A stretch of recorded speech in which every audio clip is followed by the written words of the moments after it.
हाम्रो हरेक भिडियो आएको चाल पाउनको लागि हाम्रो यो च्यानल साम्यला एन्ड सालमलाई सब्स्क्राइब गरिदिनु होला। साथै छेउमा रहेको बेल आइकन घण्टीलाई पनि थिचिदिनु होला। जय मसीह तपाईहरु सबैजनालाई आजको यस लाइभ प्रसारणमा फेरि पनि हामी हार्दिक स्वागत गर्न चाहन्छौँ। हामी तपाईहरुप्रति एकदमै आभार व्यक्त गर्न चाहन्छौँ, धन्यवाद दिन चाहन्छौँ।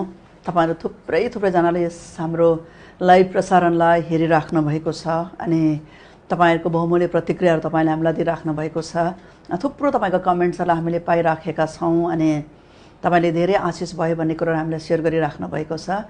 परमेश्वरलाई सारा महिमा, सारा भक्ति अनि सारा आदर हामी दिन्छौं किनकि उहाँले जे भन्नुहुन्छ त्यो कुराहरु तपाईहरुसित यो दिनहरुमा शेयर गर्नका लागि एउटा बातचितको माध्यमद्वारा हामी तपाईहरुको चरणमा आउँछौं र आजको यस लाइभ प्रसारणलाई सुरु गर्नुभन्दा अगाडि आउनुहोस् हामी यस प्रसारणको निम्ति प्रार्थना गर्न गइराखेका छौं। हामी सबैजना आफ्नो आँखालाई बन्द गरौँ, हामी प्रार्थना गरौँ अनि त्यसपछिबाट हामी यस बातचितलाई सुरु गर्नेछौं। हुन्छ। प्रभु परमेश्वर, हामी तपाईको पवित्र चरणमा आउँछौं। तपाईको कृपा, अनुग्रह अनि दयाभित्र हामी आफैलाई आजको साँझ फेरि पनि समर्पण गर्छौं। यो दिनहरुमा तपाईले आफ्ना छोराछोरी, तपाईको दुलही, तपाईको मण्डलीलाई के भन्न चाहदै हुनुहुन्छ, तपाई के बोल्दै हुनुहुन्छ पवित्र आत्मा, त्यो कुरो सुन्नका लागि हाम्रो हृदय, हाम्रो समझ अनि हाम्रो कानलाई तपाईले खोलिदिनुहोस् भनिकन प्रार्थना गर्छौं। सारा संसार टर्मोइलबाट भएर गइराखेको छ। बडो आतंक अनि आतंकको स्थितिबाट भएर अनि बडो विकट अवस्थाबाट भएर संसार गइराखेको छ अनि हामी संसारभरिका मानिसहरु लगायत हामी सम्पूर्ण मण्डली तपाई परमेश्वर हाम्रो बाबुले यो समयमा, यो ऋतुमा अनि यो सिजनमा तपाई हामीसित के बोल्दै हुनुहुन्छ भन्ने कुरालाई सुन्नका लागि अनि जान्नका लागि अनि त्यसै अनुरूप प्रभु हाम्रो जीवनलाई तयार पार्नका लागि प्रभु परमेश्वर हामी यो दिनहरुमा हामीले आफूलाई तयार गरिराखेका छौं। आजको दिन जुन चाहिँ वचनद्वारा जुन तपाईको प्रभु परमेश्वर कुराहरुबाट प्रभु परमेश्वर तपाई हामीसँग बोल्न लाग्नु भएको छ, हामी प्रार्थना गर्छौं तपाईले हामीलाई सुन्ने मन दिनुहोस्, त्यो हृदय दिनुहोस् ताकि प्रभु तपाईका कुराहरुलाई प्रभु परमेश्वर हामी सुन्न सकौं किनकि तपाईको वचनले हाम्रो जीवनमा तपाईको जीवनलाई लिएर आउँछ किनकि वचन स्वयं परमेश्वर बाबु तपाई हुनुहुन्छ। हरेक जति जनाले यस कार्यक्रमलाई हेरिराखेका छन् उनीहरु हरेकसँग तपाई रहनुहोस्, तपाईको कृपा र तपाईको करुणा उनीहरु हरेक माथि प्रभु तपाईले बर्साइराख्नुहोस्। बिन्तीलाई माग्छु जिउँदो येशू तपाईको नाउँमा, आमेन। तपाईलाई हामी फेरि पनि विशेष रूपले स्वागत गर्न चाहन्छु फेरि पनि यस हाम्रो यस लाइभ प्रसारणमा अनि आजको दिन विशेष गरिकन मलाई एउटा वचनको एउटा खण्ड मलाई पढ्न मन लागिराखेको छ अनि जुन चाहिँ खण्डबाट म तपाईहरुसित केही शेयर गर्न चाहन्छु अनि हामी त्यही कुरोलाई लिएर अगाडि बढ्न चाहन्छौँ। हामी यशायाको पुस्तकलाई हामी हेर्न लागेका छौं। 9 अध्याय यदि तपाईसित बाइबल छ भनेदेखि यशायाको पुस्तक 9 अध्यायको 6 अनि 7 पदलाई हामी पढ्न लागेका छौं। म तपाईहरुको निम्ति पढिदिन लागेको छु। यशाया 9 अध्यायको 6 अनि 7 किनभने हाम्रो निम्ति एकजना बालकको जन्म भएको छ, हाम्रो निम्ति एकजना छोरो दिइएको छ, शासन उहाँको काँधमा हुनेछ, उहाँ अचम्मका सल्लाहकार, शक्तिशाली परमेश्वर, अनन्तका पिता, शान्तिका राजकुमार कहलाइनुहुनेछ। उहाँको शासन र शान्तिका वृद्धिको अन्त कहिले पनि हुने छैन। दाउदको सिंहासन र तिनको राज्यमाथि त्यसलाई न्याय र धार्मिकताको साथ स्थापित गरी स्थिर गराउन त्यस बेलादेखि सदाको निम्ति उहाँले राज्य गर्नुहुनेछ। सर्वशक्तिमान परमप्रभुको जोशले यो पूरा गर्नेछ। आमेन। यो जुन चाहिँ वचन छ यस वचनलाई सायद मलाई लाग्छ कि हामी धेरैचोटि हाम्रो क्रिसमसको समयमा हामी बडा दिनको समयमा हामी यसलाई पढ्ने गर्छौं अनि यसबाट हामी परमेश्वरले कसरी उहाँको पुत्रले संसारमा पठाउनु भयो भन्ने कुरा चाहिँ हामी यसलाई हेरिराखेका हुन्छौं प्राय जस्तो। तर आजको दिन मैले यस खण्डलाई पढेको कारण चाहिँ यो चाहिँ एउटा भविष्यवाणी थियो अनि यशाया भविष्यवक्ताले प्रभु येशू ख्रीष्टको जन्मको लगभग 500-550 वर्ष भन्दाखेरि अगाडि यशाया नबीलाई परमेश्वरले कसरी चाहिँ परमेश्वरले आफ्नो पुत्रलाई संसारमा पठाउनुहुन्छ भन्ने कुरालाई एउटा भविष्यवाणीको रूपमा दिनुभएको थियो। अनि मलाई धेरैचोटि भविष्यवक्ता यशायाको उहाँको प्रोफेटिक कतिवटा कुराहरू हेर्दाखेरि अचम्म लाग्छ मलाई। यति साह्रो डट टु डट, यति साह्रो एक्युरेट, यति साह्रो एक्ज्याक्ट उहाँले प्रभु यीशु ख्रीष्टको जन्मको बारेमा, उहाँको जन्म कहाँ हुन्छ, कसरी हुन्छ, अनि उहाँको सेवकाई कालदेखि लिएर हरेक कुरोको बारेमा यति साह्रो एक्ज्याक्ट उहाँले त्यो प्रोफेटिक त्यो अगमबानी उहाँले दिनुभएको छ। अनि यस कुरोलाई भन्दै गर्दाखेरि यसको एउटा पृष्ठभूमि मलाई अलिकति सेयर गर्न मन लाग्यो के भनेदेखिलाई प्रभु यीशु ख्रीष्टको जन्मको सायद 500 वर्ष भन्दाखेरि अलिकति अगाडिको कुरा। अनि बाइबलले हामीलाई के भन्छ भनेदेखि प्रभु यीशु ख्रीष्टको समयमा उहाँको जन्म हुँदाखेरि पूर्वबाट ज्योतिषीहरू उहाँलाई दर्शन गर्नको लागि गएका थिए। अनि धेरैचोटि हामी त्यसलाई एउटा हल्का प्रकारले पूर्वको ज्योतिषीहरू गएछ भनेर हामी मतलब पढ्छौँ, तर मलाई लाग्छ कि ज्योतिषीहरू चाहिँ त्यसै गएको थिएन, किनभने ज्योतिषीहरू चाहिँ ज्ञानी मानिसहरू हुन्छन्, उनीहरूले थुप्रो स्टडी गर्छन्। अनि मलाई पनि लाग्छ कि बित्थामा यसो एउटा तारा देखेर हाम्रो उद्धारकर्ताको जन्म भएछ भने त्यसै उनीहरू लखर हिँडेका होइनन्, किनकि उनीहरू थुप्रै थिए सङ्ख्यामा नि, अनि सङ्ख्यामा थुप्रै थिए। अनि त्यस कारणले गर्दाखेरि उनीहरू त्यसै बित्थामा हिँडेनन्, तर उनीहरूले कुनै कुरोलाई खोजिराखेका थिए अनि कुनै कुरोको अध्ययन उनीहरूले लगातार गरिराखेको थियो है, वर्षौँसम्म उनीहरूले अध्ययन गरिराखेको थियो। अनि त्यो अध्ययनको स्वरूपमा जब उनीहरूले गरिराखेको अध्ययनको सँगसँगै उनीहरूले त्यो कुरोलाई देखे अनि त्यो भनिएको कुरो अनुसार उनीहरूको अध्ययन अनुसार त्यो कुरोलाई चाहिँ प्रकृतिको त्यस तारालाई देख्ने कुरो चाहिँ त्यो उनीहरूको कुरा मिल्यो, त्यसपछि उनीहरू गए भनेर भनिकन हामी सम्झिन्छौँ। किनकि ज्ञानी मानिसहरू त्यसै बिना पत्तामा व्यर्थमा कसैको कुरा सुनेर उनीहरू कसैको होरेमा लागेर उनीहरू हिँड्ने मानिसहरू होइनन्। अनि त्यसै सन्दर्भमा हामीले हेऱ्यौँ भनेदेखि चाहिँ मलाई लाग्छ कि भारत देश एउटा हाम्रो देश एक प्रकारको एउटा धर्मको खोजी गर्ने, ईश्वरको खोजी गर्ने, अनि चाहे सबैले सत्यतालाई नपाएको तर पनि एउटा ईश्वर चाहिँ कहाँ हुनुहुन्छ, के हुनुहुन्छ भन्ने कुरोलाई चाहिँ उनीहरूले ज्ञानले पाउनु सकिन्छ कि समझले पाउनु सकिन्छ कि खोज्दा पाउनु सकिन्छ कि भनेर त्यो एउटा प्रयास चाहिँ उनीहरूको लगातार भइराखेको थियो। अनि भारतको पुरानो कुरालाई हामीले हेऱ्यौँ भनेदेखि हामीले थुप्रोचोटि ऋषि मुनिको बारेमा सुन्छौँ अनि सन्यासीहरूको बारेमा सुन्छौँ। उनीहरू किन चाहिँ यो सबै कुरो गर्छ भनेदेखि एउटा सत्य अनि एउटा बाटो सही मार्ग छ अनि एउटा वैकुण्ठसम्म पुर्याउने, यस ब्रह्माण्डलाई बनाउने, परमात्मासित एकाकार हुने एउटा कुनै परमात्मासित एकाकार हुने एउटा मार्ग चाहिँ उनीहरूले खोज्दै गरेको हुन्छ। अनि भनिन्छ कि जब त्यो समयहरूमा यसैया भविष्यवक्ताको समकालीन समयहरूमा चाहिँ जब भारतका ऋषि मुनिहरूले उनीहरूको मनको त्यो एउटा चाहना उनीहरूले प्रकट गरिराखेका थिए अनि जुन चाहिँ कुरो चाहिँ हामीले सायद यस अहिले हाम्रो हिन्दू दाजुभाइहरूले जुन प्रकारले उनीहरूले पूजा गर्दाखेरि यस एउटा मन्त्रलाई उनीहरूले गायत्री मन्त्रलाई उनीहरूले भन्ने गर्छन्। अनि त्यो गायत्री मन्त्रको बारेमा मैले यसो पढ्दै गर्दाखेरि त्यसको मिनिङ, त्यसको अर्थ चाहिँ यति साह्रो सुन्दर रहेछ, यति साह्रो मिठो रहेछ। तपाईँलाई थाहा छ त्यसको के अर्थ, यसो बताइदिन सक्नुहुन्छ कि? मैले बुझेअनुसार चाहिँ गायत्री मन्त्रमा चाहिँ उनीहरूले एउटा खोजाइ छ, उनीहरूको त्यो त्यो त्यो मन्त्रभित्र उनीहरूको एउटा प्रश्न छ, एउटा खोजाइ पनि छ अनि एउटा प्रार्थना पनि छ जस्तो लाग्यो है। अनि तिनैवटा कुरा चाहिँ उनीहरूले त्यो गायत्री मन्त्रभित्र उनीहरूले गरेको छ। अनि उनीहरूको खोजाइ चाहिँ के छ भने उनीहरूलाई थाहा छ कि एकजना जीव हुनुहुन्छ, एकजना के अरे परमेश्वर हुनुहुन्छ, सृष्टिकर्ता हुनुहुन्छ, जसले चाहिँ सबै कुरो बनाउनु भयो, सबै जीवधारीहरूका परमेश्वर कि जसको सास प्रश्वासबाट चाहिँ सबै कुरा निस्किएर आए, उत्पन्न भए, सबै लोकहरू बनिए भनेर भनेको छ।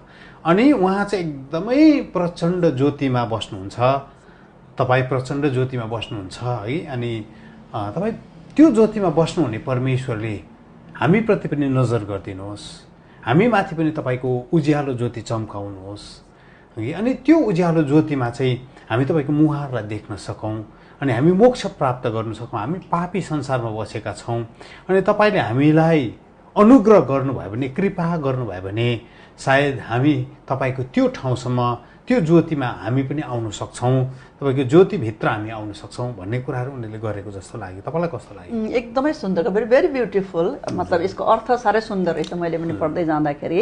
अनि त्यो सुन्दर अर्थले के बताइराखेको रहेछ भन्दाखेरि परमेश्वर चाहिँ अघि ईश्वर चाहिँ जो चाहिँ अभेद्य ज्योतिमा विराजमान हुनुहुन्छ, लाइट भन्ने कुरो। अनि उनीहरूलाई थाहा छ कि उहाँ चाहिँ महिमाको ज्योतिभित्र हुनुहुन्छ। अनि पहिलो तिमोथी 6:16 ले त्यही त्यही कुरो भन्छ।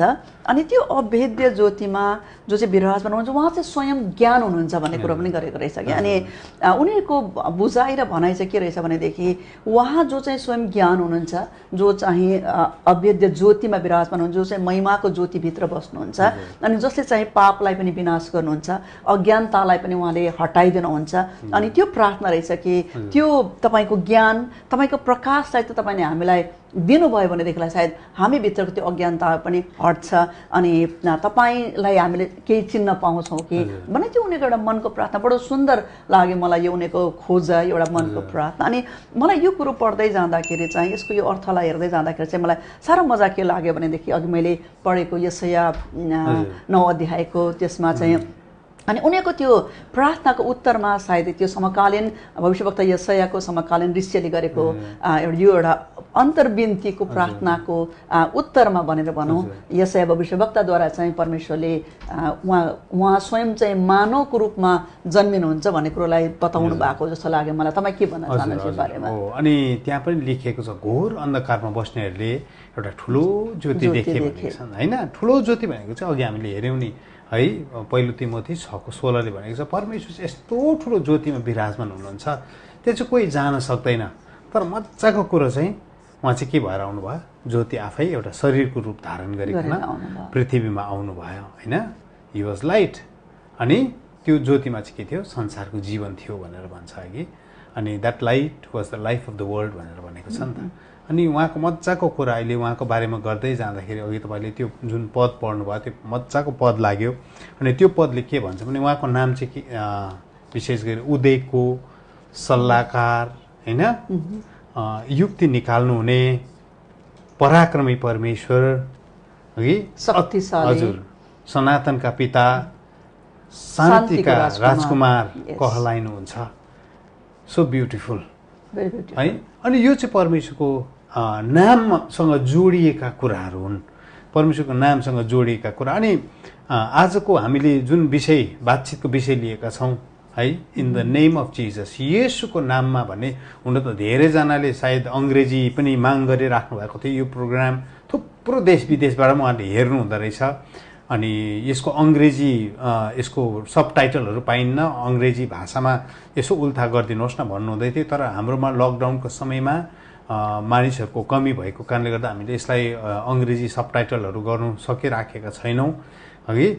तर तपाईँहरू जतिजनाले नेपाली बुझ्नुहुन्छ तपाईँहरूलाई हामी यो कुराहरू यसो बातचित गर्दै जाँदा यो दिनहरूमा हामीले मनन गरिराखेका कुराहरू, हामीभित्र प्रभु बोलिराख्नुभएका कुराहरू हामी तपाईँको अगाडि ल्याउन पाउँदा एकदमै खुसी लागिराखेको छ। हामी आनन्दित भइराखेका छौँ किनभने समात्नु पर्ने ठाउँहरू हामीले जान्नुपर्छ, हामीले टेक्ने खुड्किला जान्नुपर्छ कि। अनि दाउदले भनेको छ नि है, तपाईँ चाहिँ यस्तो चट्टान हुनुहुन्छ जुन चट्टान चाहिँ मभन्दा अल्गो छ। अनि त्यो चट्टान चाहिँ तपाईँले मलाई दलदल हिलोबाट निकाल्नुभयो, अनि त्यो चट्टानमाथि तपाईँले मलाई बसाल्नुभयो।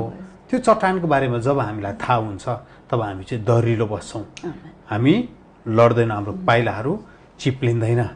अनि मजाको कुरो गर्दै जाँदैछ आज यो येशू नाम है मा चाहिँ के छ भन्ने कुरा। अनि यो नामले चाहिँ के कुरा चाहिँ बोल्छ भन्ने कुराहरू हामी गरिराखेका छौँ। प्रभु येशू ख्रीष्टको नाम मात्र होइन, तर बाइबलमा परमेश्वरले धेरै मानिसहरूको नामलाई परिवर्तन गर्नुभएको छ। तपाईँलाई थाहा छ? हजुर, को होला यसो एक दुईजना भनिदिनुहोस् जसको नाम परमेश्वरले परिवर्तन गरिदिनु भयो। परमेश्वर अब्राहमको नामलाई परिवर्तन गर्नुभयो, साराको नामलाई परिवर्तन गरिदिनु भयो। हजुर, अनि अब्राहम भनेको चाहिँ एक्जल्टेड फादर, अर्थात् उचालिएको पिता। एकजनाको मात्रै बुवा बुझिन्छ नि त होइन। किनभने उचालिएको पिता किन थियो भने बाइबलले भन्छ अब्राहममा सबै धन सम्पत्ति थियो है।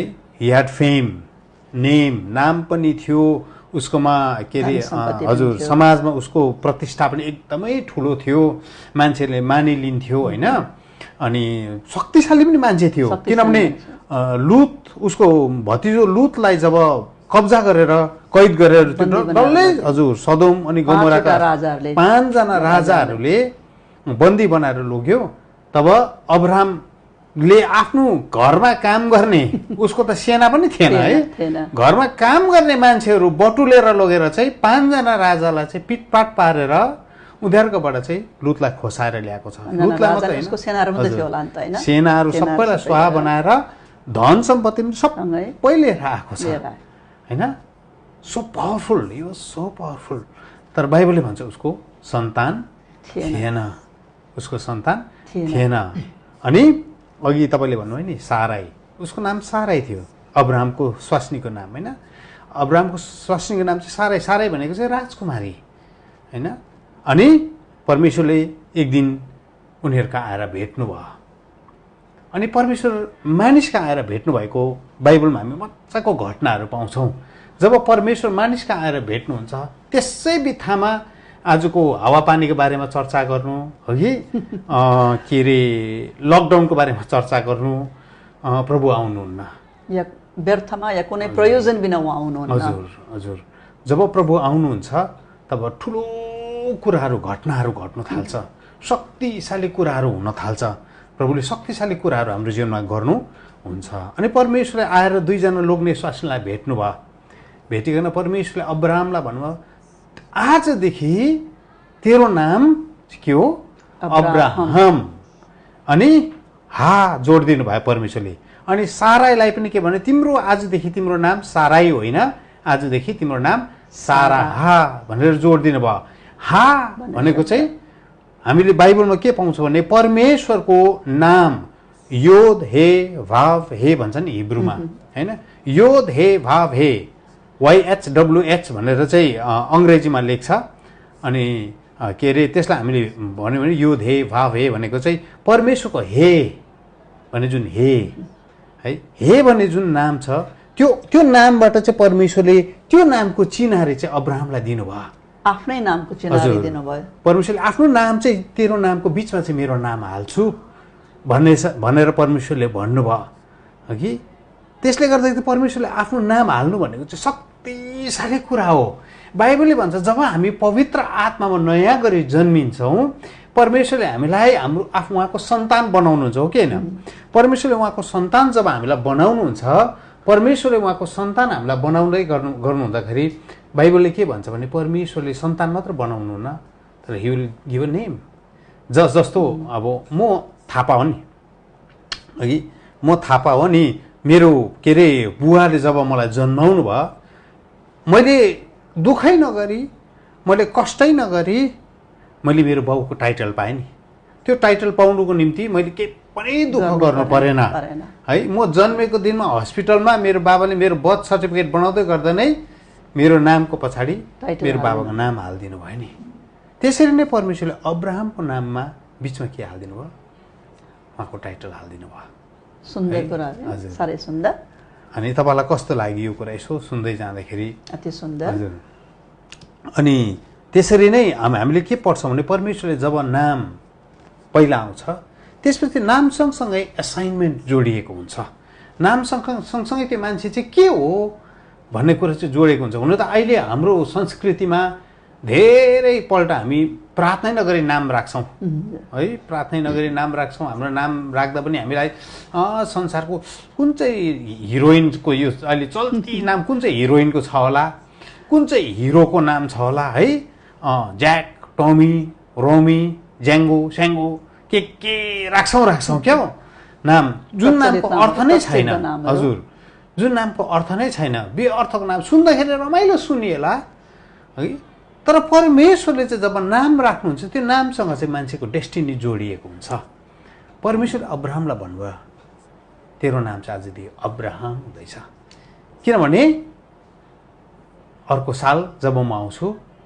के हुन्छ तेरो छोरा जन्मिएको हुन्छ God is changing the names अनि यो दिनमा यो प्रोफेटिक समयहरूमा म यो अहिले यो तपाईँलाई भन्दै गर्दाखेरि there is a prophetic word आइराखेको छ परमेश्वरले यो लकडाउनको समयहरूभित्र तपाईँहरू जतिजना परमेश्वरको उपस्थितिमा बसिराख्नु भएको छ प्रार्थनामा बसिराख्नु भएको छ परमेश्वरको महिमाका कुराहरू तपाईँले खोजी गर्दै हुनुहुन्छ परमेश्वरका शक्तिका कुरा खोजी गर्दै हुनुहुन्छ परमेश्वरले नि तपाईँहरूको पनि नाम परिवर्तन गर्न लाग्नु भएको छ सुन्नुहोस् है त्यो विल्डरनेस त्यो उजाड स्थानको ठाउँमा नै तपाईँ हिँडिराख्नु भएको होला है त्यो दुःख कष्ट त्यो सङ्घर्षको समयमा तपाईँ हिँडिराख्नु भएको होला त्यो नजन्माउने ठाउँमा तपाईँ हिँडिराख्नु भएको होला तपाईँको जीवनमा आशिष फ्रुटफुलनेसका कुराहरू छैन होला, फलदायीपनको कुरो छैन होला, तर तपाईँले एउटा प्रोफेटिक कुरा भनिदिउँ, यो समयमा नि परमेश्वरले तपाईँको नि नामलाई परिवर्तन गर्दै हुनुहुन्छ। यो समयमा नि परमेश्वरले तपाईँको एसाइनमेन्टलाई परिवर्तन गर्दै हुनुहुन्छ। यो समयमा नि परमेश्वरले नि तपाईँको जीवनको नियतिलाई परिवर्तन गर्दै हुनुहुन्छ। किनभने परमेश्वर तपाईँलाई भेट्न आउँदै हुनुहुन्छ। परमेश्वर तपाईँको जीवनमा एउटा नयाँ कुरा लिएर आउँदै हुनुहुन्छ। There will be something new birthing, है, नयाँ कुराले जन्म लिनेछ। अनि परमेश्वरले यो कुरा भन्दै जाँदाखेरि मलाई यो फेरि यो सन्दर्भमा म तपाईँलाई के भन्न मन पर्यो भने परमेश्वर मसँग बोलिराख्नु भएको चाहिँ ही विल रेज अ प्रफेट्स, है, परमेश्वरले प्रफेट्सहरू रेज गर्दै हुनुहुन्छ यो दिनमा। कस्तो खालको अगमवक्ताहरू उहाँले रेज गर्दै हुनुहुन्छ? कडा निधार भएको, है, परमेश्वरले एजिकेललाई भन्नुभयो नि मेरो प्रजा त ढिट छ, मेरो कुरा सुन्दै सुन्दैन, यिनीहरू त हट्टी हो, कडा गर्दन भएकाहरू, दे आर रेबेलियस पिपल, होइन, बागी, मेरो प्रजा बागी, मेरो कुरा सुन्दै सुन्दैन। तर परमेश्वरले एजिकेललाई भन्नु म तँलाई पनि त्यस्तै बनाउँछु, है, ढिटलाई जित्नुको निम्ति ढिटै बनाउँछु म तँलाई, होइन, अनि जब्बरेलाई जित्नुको निम्ति म पनि के गर्छु, तँलाई पनि जब्बरे बनाउँछु। यिनीहरूको पनि निधार कडा छ, तेरो पनि म निधार कडा बनाउने छु, है। आइरन कट्स आइरन भन्छ नि, डायमन्ड कट्स डायमन्ड भन्छ नि, होइन, फलामले फलामलाई काट्छ, हिराले हिरालाई काट्छ। अनि परमेश्वरले चाहिँ यो दिनमा यस्तो खालको अगमवक्ताहरूलाई उठाउँदै हुनुहुन्छ जो चाहिँ एकदमै जब्बरे खालके हुन्छ। अब एकदमै जब्बरे परमेश्वरका कुराहरू बिना कम्प्रोमाइज, है, नडराइकन, बिना के भन्नु, कम्प्रोमाइजले के भन्छ, सम्झौता नगरिकन परमेश्वरका कुराहरूलाई भन्ने अगमवक्ताहरू परमेश्वरले यो समयमा रेज गर्दै हुनुहुन्छ। जस्तो स्वर्गले भन्छ त्यस्तै एक्ज्याक्टली भन्ने। हजुर, किनभने चर्च धेरै लामो विल्डरनेसको समयबाट गइसकेको छ। धेरै लामो चाहिँ एकदमै त्यो खडेरीपनको उजाड स्थानको ठाउँबाट गइराख्यो। हुन्छ, भइहाल्छ, चलिहाल्छ, है, अब यस्तै हो, चल्दै आएको भन्ने कुराहरूबाट, तर एउटा यस्तो जाति, अस्ति हामीले रेमनेन्टको कुरा गऱ्यौँ नि, होइन, यस्तो खालको रेमनेन्टलाई परमेश्वरले खडा गर्दै हुनुहुन्छ जसले चाहिँ नि परमेश्वरका कुराहरू नभइन्जेलसम्म चुपो लागेर बस्दैन। इभन राजाकोहरूको अगाडि पनि उभिएर यो अगमवक्ताहरू चाहिँ अब बोल्छ, है, उनीहरूले परमेश्वरको कुराहरू कम्प्रोमाइज भएको अब चाहिँ हेर्न चाहँदैन। यत्रो वर्षसम्म उनीहरू चुपचाप बसे, है, यत्रो वर्षसम्म उनीहरूले केही पनि बोलेन, तर अब चाहिँ परमेश्वरले नि भन्दै हुनुहुन्छ म मेरो शब्दहरू तेरो मुखमा हालिदिनेछु, म मेरो शब्दहरू तेरो मुखमा हालिदिनेछु, अनि तँ बोल्नेछस्। अनि दिज आर टाइम्स, मलाई लाग्यो परमेश्वरले यसरी हाम्रो बिचमा त्यो अगमवक्ताहरूलाई खडा गर्दै हुनुहुन्छ। अनि त्यो कुरा हामी देख्नेछौँ। सायद अहिलेसम्म नाम पनि छैन होला त्यो अगमवक्ताहरूको, है, चर्चित मान्छेहरू पनि होइन। अनि परमेश्वरले घरिघरि मलाई त्यो कुरा भन्दै हुनुहुन्छ यो दिनमा, जागृतिको बतास चाहिँ तैँले याद नगरेको दिशाबाट बग्छ, है, भनेर परमेश्वरले भन्दै हुनुहुन्छ। अनि मलाई दिस इज सो पावरफुल, है। सायद अहिलेसम्म इसाई जगतमा नाम चलेको व्यक्तिहरूलाई हामीले हेरिराखेको होला, यो व्यक्तिले चाहिँ खतरा छ, यो व्यक्तिले चाहिँ जागृति ल्याउँछ होला, फल्नाले ल्याउँछ होला, ढिस्काले ल्याउँछ होला यो जागृति भन्दाखेरि परमेश्वरले भन्दैछ होइन, होइन, बतास तैँले थाहा नगरेको दिशाबाट बग्दैछ, बतास तैँले हेर्दै नहेरेको दिशाबाट बग्दैछ। अनि परमेश्वर भन्दैछ तेरो टाउको त्यो दिशातिर तैँले फर्काउनुपर्छ, मण्डलीले चाहिँ आफ्नो शिर त्यो दिशातिर फर्काउनुपर्छ।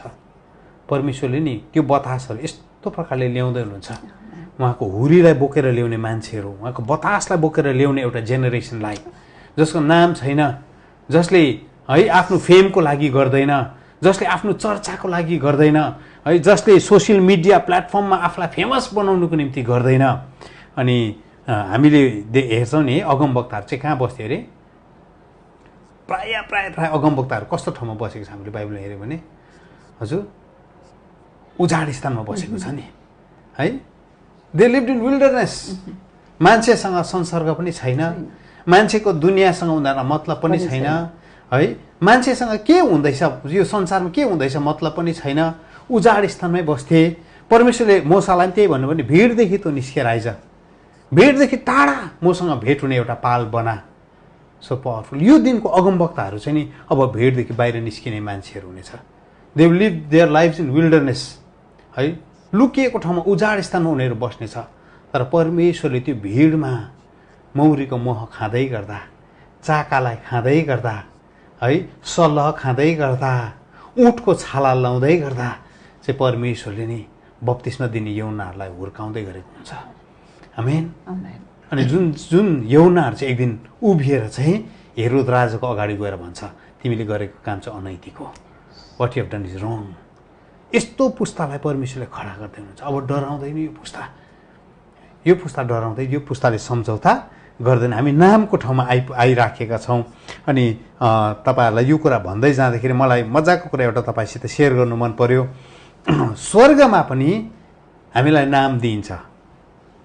तपाईँहरूलाई थाहा छ कि छैन, आज म तपाईँलाई भनिदिउँ। स्वर्गमा परमेश्वरले जुन नाममा हामी पृथ्वीमा चिनिन्छौँ त्यो नामले हामी स्वर्गमा चिनिँदैनौँ है।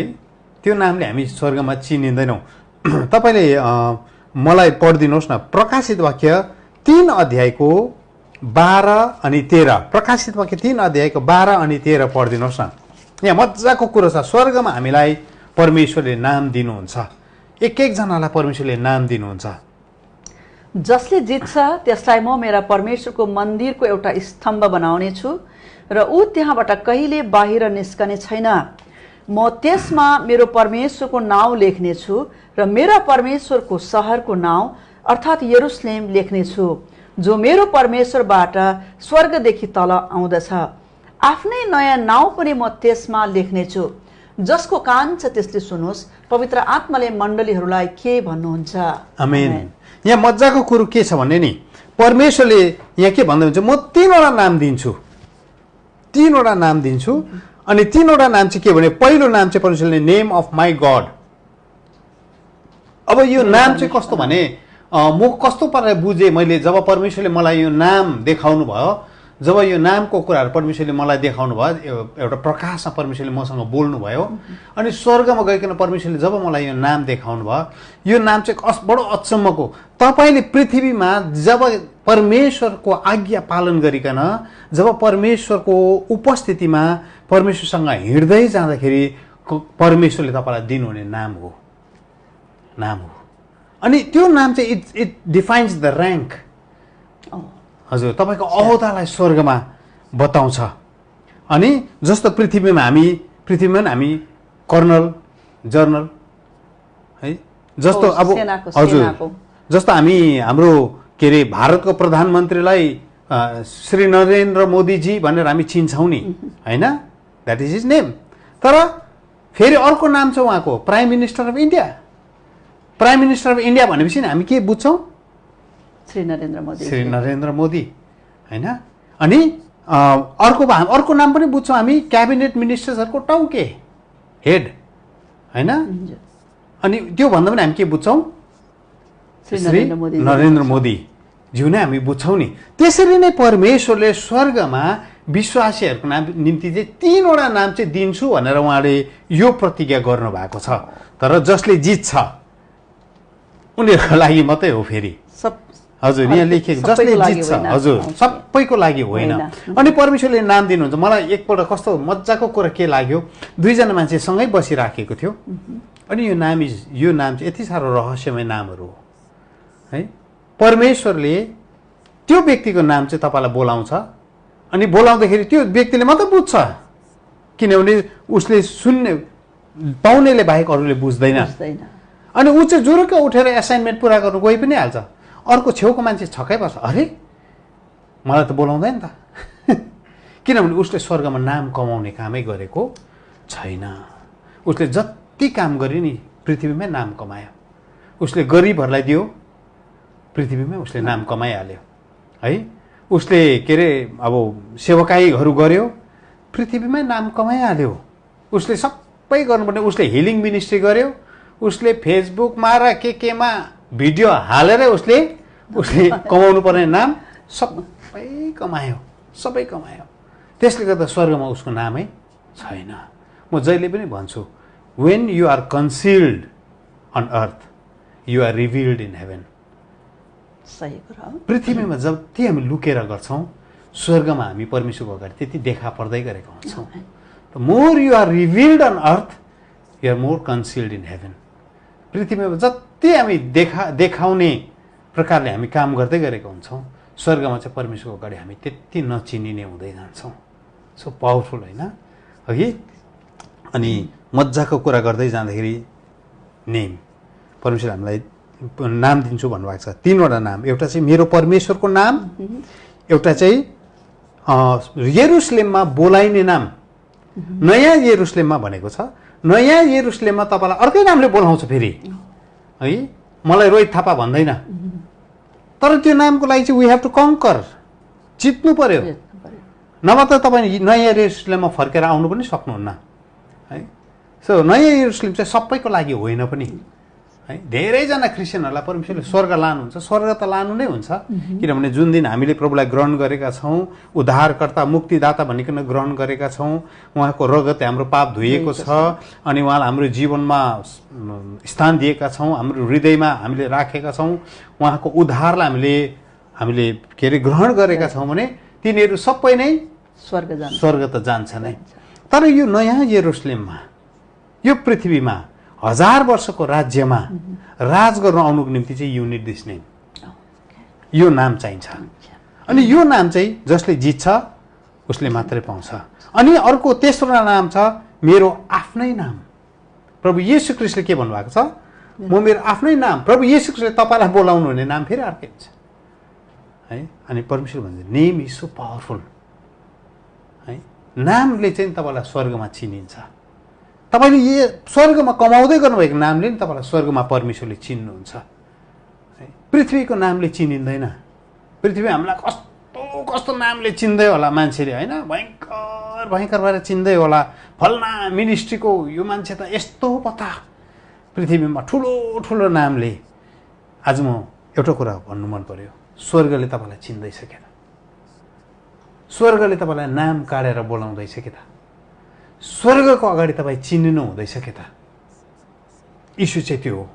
हामी नेपाली जाति चाहिँ स्वर्गमा चिनिने जाति हुनुपर्छ। हामी नेपाली जाति चाहिँ नि परमेश्वरले स्वर्गमा एक एकजनाको नाम काटेर बोलाउने जाति हुनुपर्छ।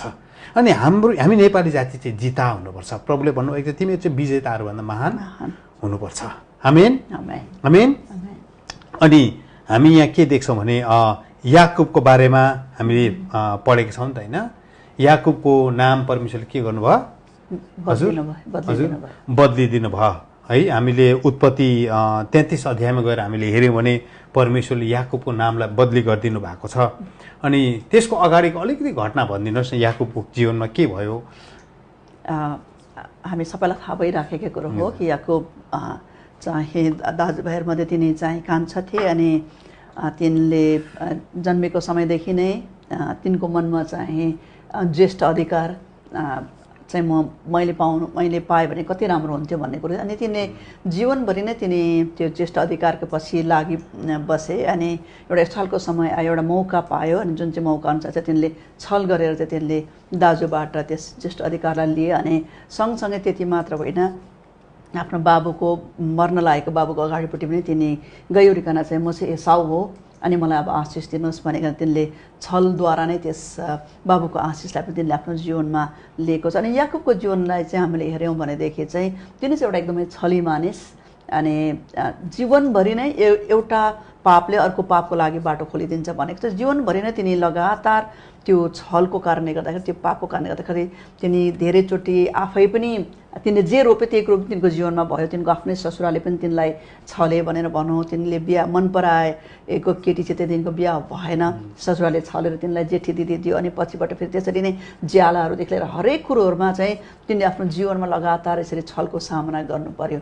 अनि सायद एक दिन स्थलको समय आयो जब परमेश्वरले तिनको जीवनमा तिनीसित भेट गर्नुभयो, जम्का भेट गर्नुभयो। अनि त्यो दिन परमेश्वर तिनको नामलाई परिवर्तन गरिदिनु भयो। यहाँदेखि अगाडि तपाईँले बताउन सक्नुहुन्छ? हजुर। अनि परमेश्वरले याकुबलाई जब छान्नुभयो, याकुबलाई चाहिँ परमेश्वरले जाति जातिको पिता बनाउन चाहनुहुन्थ्यो होइन। परमेश्वरले याकुबलाई भन्नु, याकुबको मात्रै हो नि 12 जना छोराहरू जन्मियो है।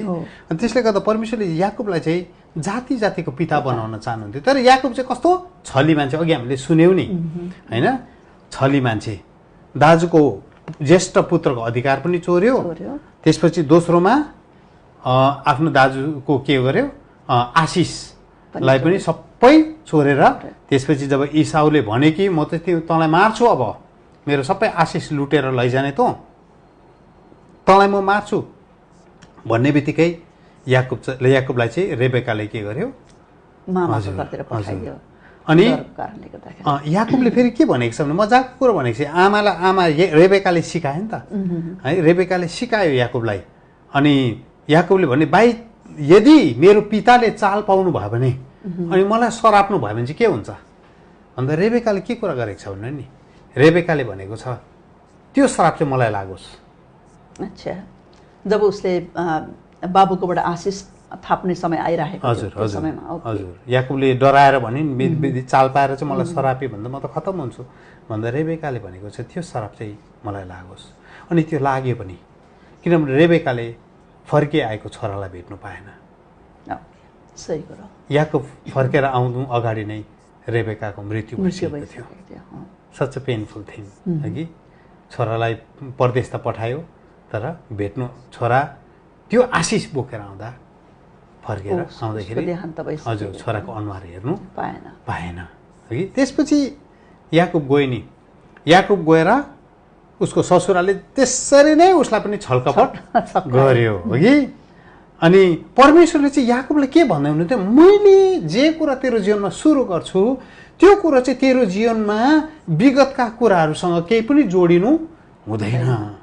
बाइबलले भन्छ प्रभु येशू ख्रीष्टले तिम्रो जीवनमा जे असल कार्य सुरु गर्नुभएको छ त्यसलाई उहाँले सिद्धतामा पनि ल्याउनुहुन्छ है। तर त्यो कार्यहरू मात्रै सिद्ध हुन्छ जुन कार्य चाहिँ यीशुले हाम्रो जीवनमा सुरु गर्नुहुन्छ। हामी आफै सुरु गर्दै त्यहाँदेखि चाहिँ हामी धेरैवटा त्यसो गर्छौँ नि होइन। कार्य चाहिँ आफै सुरु गर्यो है, विचार पनि आफै गर्यो, फलालाई बिहा गर्छु भनेर प्रपोजल पनि आफै गर्यो होइन, परमेश्वरलाई कहिले पनि सोध्नु छैन। अनि आफै के अरे घरेटी पनि किन्यो, परमेश्वरलाई कहिले पनि सोध्नु छैन। एडभान्स पैसा पनि आफैले दियो जमिनको। अनि त्यसपछि जब साह्रो पर्नु थाल्छ अन्त हामी के भन्छ, प्रभु हामीले त प्रार्थना गरेर गरेका थियौँ त हौ, प्रार्थना गरेर सुरु गरेका थियौँ होइन नि। प्रभु यीशुले भन्नुहुन्छ तिमीले मलाई सोधेनौ नि, यु डिडन्ट आस्क मी, तिमीले मलाई सोधेनौ। अनि यहाँ मजाको कुरो के छ भने सोधेन। यीशुले जे कुरा सुरु गर्नुहुन्छ त्यसलाई चाहिँ उहाँले सिद्धतामा ल्याउनु चाहिँ उहाँ चाहिँ विश्वासयोग्य अनि धर्मी हुनुहुन्छ। He is faithful. त्यसले गर्दा हाम्रो जीवनमा त्यो कुराहरू मात्रै रहन्छ जुन कुरो चाहिँ यीशुले सुरु गर्नुहुन्छ। याकुबको जीवनमा पनि त्यही भयो, त्यही कुराहरू मात्रै परमेश्वरले राख्न चाहनुहुन्थ्यो जुन कुरो चाहिँ परमेश्वरले याकुबको जीवनमा रोप्नु भएको थियो। गयो उता, ससुराले के गर्यो? छल गर्यो। उसले दाजुलाई के गरेको थियो? छलेको थियो। स्यापको ट्याप भयो सबै स्यापको ट्याप भयो। त्यो आशिष सकिएर गयो। त्यसपछि फर्केर आयो। फर्केर आएपछि फर्केर आउँदै गर्दा मजाको कुरा भएको छ। याकुबले के गर्यो? जादुको बेसी जब नाग्यो होइन, नाग्ने बित्तिकै के गरेको छ? याकुबको कोसँग भेट भएको छ? परमेश्वरसँग। रातभरि कुस्ती लड्यो होइन। अनि रातभरि कुस्ती लड्दा पनि हार जितको कुरा भएन। याकुबले छोड्नै मानेन। He was so close to his destiny. हेर्नुहोस् मजाको कुरा छ, यति साह्रो आफ्नो नियतिको नजिक आइपुगेको छ तर त्यो नियतिको अगाडि को उभिएको छ? उसको दाजु उभिएको छ। अनि त्यो दाजु चाहिँ उसको लागि लाइफको ग्रेटेस्ट फियर। ऊ चाहिँ के डर बोकेर आउँदैछ भने मेरो दाजुले चाहिँ मलाई भेट्यो भने मार्छ, मेरो दाजुले चाहिँ मलाई खत्तम बनाउँछ। अब त आमा पनि छैन, अब मेरो दाजुले चाहिँ मलाई स्वा बनाउँछ, मेरो दाजुले चाहिँ मलाई चाहिँ बदला लिन्छ। त्यसले गर्दा चाहिँ याकुब चाहिँ त्यहाँ दाजुलाई भेट्नु आउँदैछ। तर परमेश्वरले चाहिँ याकुबमाथि के राखेको छ? डल्लै इजरायल जातिको नेसनको एउटा आशिष, एउटा के भन्नु, एउटा फेटलाई के भन्छ नेपालीमा? नियतिलाई परमेश्वरले जोड्नु भएको छ। ही क्यानट रन अवे। ऊ भाग्नु हुँदैन है, ऊ भाग्ने ठाउँ छैन। अनि परमेश्वरले यसो हेर्नुभयो, तँ भाग्दैनस्, अब तँ भाग्दैनस्, त्यसले गर्दा म तेरो जाङको हड्डी फुस्काउँछु। You can no longer run away है, तँ भाग्दैनस्। किनभने तँ यति साह्रो डेस्टिनीको नजिक आएको छस्। म तपाईँहरूलाई के भन्न चाहन्छु प्रिय मित्रहरू है, परमेश्वरका छोराछोरीहरू, तपाईँको जीवनको नि ग्रेटेस्ट क्राइसिस, तपाईँको जीवनको नि सबभन्दा ठुलो चुनौतीपूर्ण समयहरू तपाईँको अगाडि आउँदैछ भने नि याद गर्नुहोस्, परमेश्वरले मलाई अब भाग्न नदिनु हुने रहेछ। परमेश्वरले मलाई भाग्न नदिनु हुने रहेछ। किनभने नि तपाईँको पछाडि नि एउटा ठुलो नियति लुकेको छ। Maybe destiny of entire nation, सारा राष्ट्रको नियति बोकेर तपाईँ हिँड्दै हुनुहुन्छ, तपाईँलाई थाहा पनि छैन कि सायद सारा जातिको नियतिलाई तपाईँले बोकेर हिँड्दै हुनुहुन्छ, त्यो तपाईँलाई थाहा पनि छैन। डल्लै परिवारको नियतिलाई बोकेर हिँडेको होला, तपाईँको कुलको नियति होइन। हामी भन्छौँ नि हाम्रो तामाङ समाज, गुरुङ समाज, राई समाज, नेवार समाज है, सायद एउटा डल्लै समाजको नियति बोकेर तपाईँ हिँड्दै गर्नुभएको होला। तपाईँको जीवनको त्यो चुनौतीपूर्ण समयहरूको अगाडि नि तपाईँ त्यसरी हिँड्दै हुनुहुन्छ भने नि परमेश्वरले तपाईँको जाङको हड्डीलाई फुस्काउनुहुन्छ। परमेश्वर भन्नुहुन्छ तँ अब चाहिँ भागेर जानु सक्दैनस्, तँ चाहिँ यहाँबाट चाहिँ अब यता दाहिने अनि देब्रे लाग्ने छैन। त्यसले गर्दाखेरि तेरो जीवनमा यो कठिन परिस्थिति, यो समय यस्तो किन आएको भनेर धेरैपल्ट तपाईँ भन्नुहुन्छ नि। प्रभुले भन्नुहुन्छ म तेरो नामलाई परिवर्तन गर्न लागेको छु। त सधैँको लागि परिवर्तन हुँदैछस्, अब सधैँको लागि परिवर्तन हुँदैछस्। अनि याकुबको जीवनमा पनि त्यही भयो है। परमेश्वरले के गरिदिनु भयो, जाङको हड्डी फुस्काइदिनु भयो। अनि परमेश्वरले भन्नु आजदेखि त चाहिँ याकुब होइन, तँलाई चाहिँ इजरायल।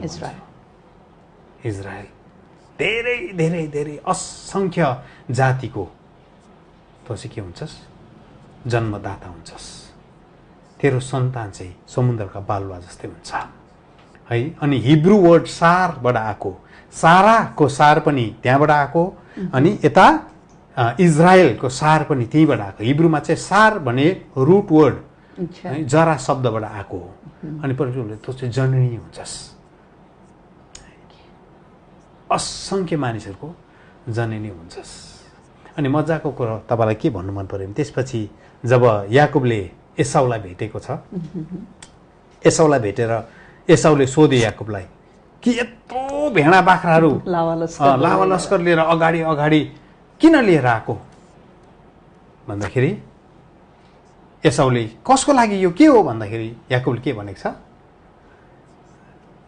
याकुबले भनेको छ यो चाहिँ तपाईँलाई मेरोबाट कोसेली सौगात। हजुर कोसेली। मजाको कुरा छ। एसाउले के भन्यो, आई हेभ प्लेन्टी, मेरोमा प्रशस्तै छ है। तर एसाउले मिठो उत्तर दिएको छ। एसाउले के भनेको छ, याकुबले मिठो उत्तर दिएको छ। याकुबले के भन्छ, I have everything, plenty and everything है। हजुर हजुर, एउटा चाहिँ प्रशस्तै छ, अर्को चाहिँ के भन्यो, मलाई पुग्ने चाहिँ मलाई छ। I have everything, I don't need है। एउटाले चाहिँ निडको कुरा गर्दैछ, एउटाले वान्टको कुरा गर्दैछ। मजाको कुरा छ यो कुरो। चर्चा अब आज त्यतापट्टि होइन, तर यो कुरा गर्दै जाँदा अनि त्यसपछि फेरि एसाउले भन्यो म लान्न मलाई प्रशस्तै पुग्छ, यो मेरोमा छ भन्दा एसाउले याकुबले फेरि के भनेको छ भने दिस इज अ ब्लेसिङ। याकुबले के भन्दैछ भने नि तिम्रो जुन आशिष मैले चोरेर लगेको थिएँ नि दाजु, त्यो आशिषमा आज फर्काइदिँदैछ। याकुब शून्य हुँदैछ। याकुबले भन्दैछ म छली याकुब थिएँ दाजु, मैले तिम्रो आशिष चोरेर लगेको थिएँ, आज म त्यो आशिष फर्काइदिँदैछु किनभने म आजदेखि इजरायल भएको छु। जस्तो परमेश्वरले जब तपाईँको जीवनमा नाम परिवर्तन गर्नुहुन्छ नि, संसारसँग तपाईँले लिएको सबै कुरा परमेश्वरले फर्काउन लाउनुहुन्छ। मानिसहरूसित तपाईँले ऋणको रूपमा तपाईँले केही लिनु भएको छ भने परमेश्वरले फर्काउन लाउनुहुन्छ। बाइबल यो पनि भनेको छ, यस्तो मिठो कुरा भनेको छ, प्रेम बाहेक कुनै कुराको ऋणी नरहनु। So beautiful. अनि त्यस दिनदेखि याकुब के भयो, प्रेम बाहेक म मेरो दाजुको केही कुराको ऋणी रहँदिनँ।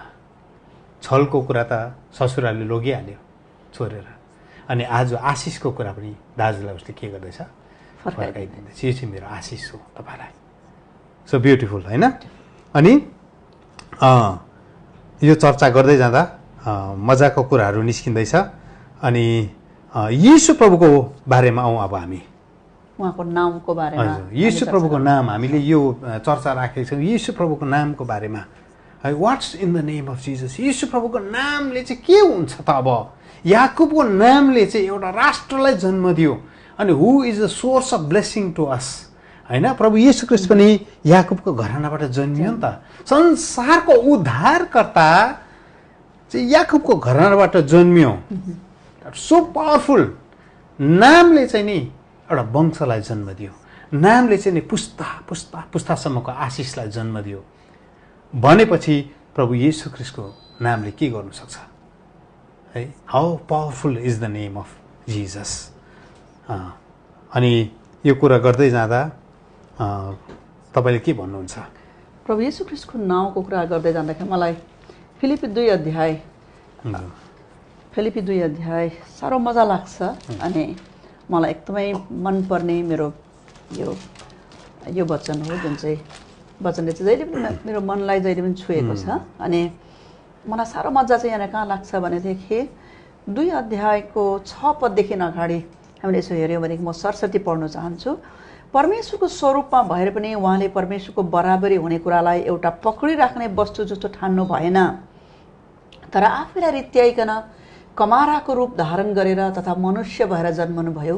स्वरूपमा मानिस जस्तै भएर आफैलाई होच्याउनु भयो र क्रुसको मृत्युसम्म आज्ञाकारी हुनुभयो। त्यसै कारण परमेश्वरले उहाँलाई अति उच्च पार्नुभयो र उहाँलाई त्यो नाउँ प्रदान गर्नुभयो जो नाउँ हरेक नाउँभन्दा उच्च छ, कि स्वर्गमा, पृथ्वीमाथि र पृथ्वी मुनि भएको हरेक प्राणीले येशूको नाउँमा घुँडा टेक्नुपर्छ र हरेक जिब्रोले परमेश्वर पिताको महिमाको निम्ति येशू ख्रीष्टलाई प्रभु भनिकन स्वीकार गर्नुपर्छ। साह्रो मजा लाग्ने कुरो चाहिँ यो वचनले के भन्छ भनेदेखि प्रभु येशू ख्रीष्ट जुन चाहिँ नाउँ दियो त्यो नाउँ चाहिँ उहाँले त्यसै पाउनु भएन। त्यो नाउँको लागि चाहिँ उहाँले अति नै ठुलो मूल्यलाई तिर्नुभयो। किनकि यो चाहिँ यो 2 अध्यायको यो 6 पददेखिले भनेर भन्छ कि उहाँ चाहिँ परमेश्वरको पुत्र हुनुहुन्थ्यो, परमेश्वर स्वयं हुनुहुन्थ्यो।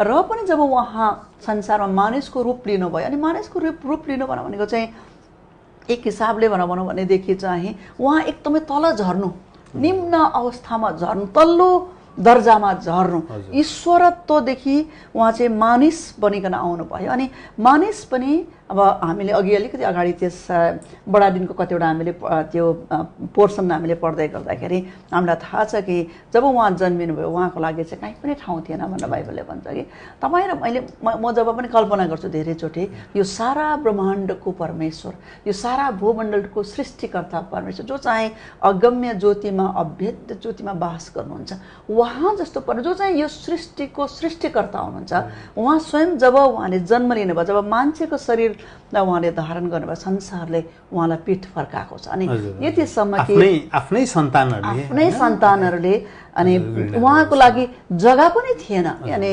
गाईको गोठमा जानुपर्ने, गाईको डोणमा गएर सुत्नुपर्ने त्यस मैला जग्गामा गएर चाहिँ त्यस ठाउँमा जुन प्रकारले उहाँको जन्म भयो त्यो चाहिँ यति साह्रो, अब त्यसले नै उहाँलाई चाहिँ कति साह्रो तल्लो स्थितिमा चाहिँ हामी आफैले नै उहाँलाई यति साह्रो निम्न दर्जामा हामीले उहाँलाई झार्यौँ।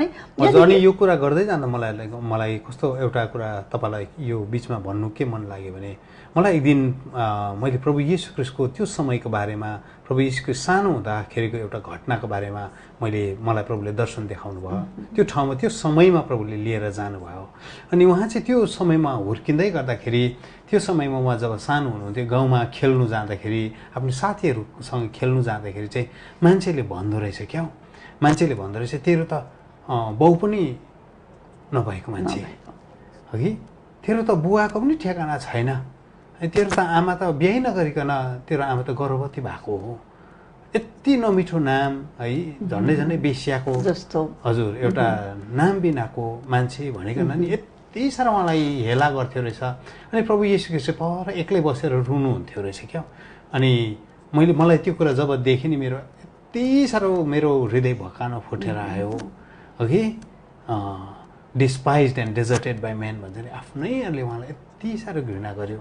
बालकपनमा त्यो नाम लाग्नु भनेको चाहिँ कस्तो लाग्छ तपाईँलाई? एकदमै अब एउटा बालक मनमा उसको चित्तमा जुन प्रकारले दुख्ने कुरा हुन्छ अनि साथीभाइ है खेल्नु बस्दाखेरि उनीहरूले भन्ने कुराहरू, वरिपरिको छरछिमेकले भन्ने कुराहरू, अनि जुन प्रकारले उहाँ चाहिँ यति साह्रो डिस्पाइज हुनुभयो, यस्तो प्रकारले अवहेलित हुनुभयो संसारबाट, मानिसहरूबाट, आफ्नो सृष्टिबाट है, सृष्टिकर्ता परमेश्वर आफ्नै सृष्टिबाट। अनि जबकि त्यही मान्छे जातिको लागि उहाँ आउनुभएको थियो अनि उहाँ त्यो प्रकारले, अनि बाइबलले के अघिको वचनले के भनेको छ भने यति साह्रो उहाँले आफैलाई रित्याउनु भयो कि त्यहाँदेखि उँधो रित्तिने चाहिँ ठाउँै थिएन, त्यहाँदेखि मुनि झर्ने चाहिँ जग्गै थिएन। अघि एकचोटि साजुले हामीलाई गुड फ्राइडेको समयमा उहाँले सेवा राख्दै गर्नुहुँदा हामीलाई त्यो कुरो भन्नुभएको थियो कि जब प्रभु येशू ख्रिस्टलाई क्रुसमा झुन्डाइयो त्यतिखेर उहाँलाई चाहिँ नाङ्गै पारेर झुन्डाइयो। अनि जुन प्रकारले हामीले एउटा वस्त्र देख्छौँ अहिलेको, त्यो चाहिँ एउटा हाम्रो भावनालाई मानिसहरूले कदर गरेर एउटा लुगा लगाइदिएको जस्तो प्रकारले उनीहरूले त्यसलाई लगाउँछन्, तर वास्तवमा चाहिँ उहाँ चाहिँ सम्पूर्ण रूपले नाङ्गो भएर क्रुसमा चाहिँ उहाँलाई झुन्डायो। अनि त्यो जब मैले सुने, म यति साह्रो मैले आफैलाई नियन्त्रणै गर्नु सकिनँ, किनकि जुन मान्छे जातिको लागि, मेरो लागि उहाँ आउनुभयो अनि हामी यति साह्रो अन्धा भयौँ कि हामीले चाहिँ उहाँलाई चाहिँ सृष्टिकर्ता परमेश्वरलाई चाहिँ त्यो स्थितिमा पुर्यायौँ। अनि बाइबलले के भन्छ भनेदेखि चाहिँ पिताले उहाँलाई हेर्न सक्नु भएन। अनि त्यसले गर्दाखेरि धेरैचोटि हामी यीशु नाउँ भनेर भन्छौँ अनि हाम्रो तपाईँलाई लाग्दैन कि हामी थुप्रोचोटि यो नामलाई साह्रो हल्का प्रकारले लिन्छौँ? यीशुको नाममा हुन त अब मैले नलिनु भनेर भनेको होइन, तर यो नाउँलाई लिँदै गर्दाखेरि पनि हामीले बडो इज्जतको साथमा, सम्मानको साथमा अनि भयको साथमा लिनु जरुरी छ, किनकि यो नाम चाहिँ साधारण नामै होइन, एउटा मामुली नाम होइन। त्यसै अघिको पढेको पाठले के भन्छ भने यति साह्रो तल झर्नुभयो जहाँदेखि मुनि झर्ने ठाउँै थिएन। त्यसै कारणले गर्दाखेरि आज्ञाकारितामा परमेश्वरले भन्नुभएको हरेकवटा कुरा चाहिँ उहाँले डट टु डट पुरा गर्नुभयो। अनि यस्तो प्रकारले उहाँ रित्तिनु भयो अनि परमेश्वर बाबुको सबै आज्ञालाई पुरा गर्नुभयो। त्यसै कारणले गर्दाखेरि अघिको वचनमा चाहिँ परमेश्वर उहाँलाई त्यो नाउँ दिनुभयो, जुन नाउँ चाहिँ सारा भूमण्डलमा, ब्रह्माण्डमा सबैभन्दाखेरि माथिको नाउँ छ। अनि यस्तो नामलाई हामीले लिँदै गर्दा, यो नाउँलाई हामीले उच्चारण गर्दै गर्दा, यो नाउँको हामीले उपयोग गर्दै गर्दा तपाईँ के भन्नुहुन्छ कि हामीले कसरी लिन सक्छौँ यो नामलाई? म यो तपाईँको प्रश्नको उत्तर दिनुभन्दा अगाडि मत्ती 18को 15देखि 20 पदलाई हामीले अलिकति हेऱ्यौँ भने त्यहाँ एकदमै मजाको कुरो हामी पाउँछौँ। मत्ती 18 अध्यायको 15देखि 20 यसो एक एकवटा गर्दै हामी पढ्दैछौँ। त्यसपछि किनभने यो माथिदेखि हामी जोडिन्छौँ अनि त्यसपछि तलको पदहरूमा हामी जान्छौँ। अनि हजुर 15देखि 20 हजुर तिम्रो भाइले तिम्रो विरुद्धमा अपराध गर्यो भने गएर तिमीहरू दुई मात्र हुँदा त्यसको दोष देखाइदेऊ। त्यसले तिम्रो कुरा सुन्यो भने तिम्रो भाइ आफ्नो भयो, तर त्यसले सुनेन भने आफ्नो साथमा अरू 1-2 जनालाई लैजाऊ, 2 अथवा 3 साक्षीद्वारा प्रत्येक कुरा पक्का होस्। यदि त्यसले तिनीहरूका कुरा पनि सुन्न इन्कार गर्यो भने मण्डलीलाई भन, त्यसले मण्डलीको कुरा पनि सुन्न इन्कार गर्यो भने त्यो तिम्रो लागि विधर्मी र कर उठाउने सरह होस्। साँच्चै म तिमीलाई भन्दछु, तिमीहरूले पृथ्वीमा जे बाँध्छौ त्यो स्वर्गमा बाँधिन्छ अनि तिमीहरूले पृथ्वीमा जे फुकाउँछौ त्यो स्वर्गमा फुकाइनेछ। फेरि म तिमीहरूलाई भन्दछु, पृथ्वीमा तिमीहरूमध्ये 2 जना कुनै कुरामा सहमत भई केही माग्यौ भने त्यो स्वर्गका मेरा पिताद्वारा तिमीहरूका निम्ति हुनेछ। किनकि जहाँ 2 कि 3 जना मेरो नाउँमा भेला हुन्छन् त्यहाँ म तिनीहरूको माझमा हुन्छु। आमेन आमेन।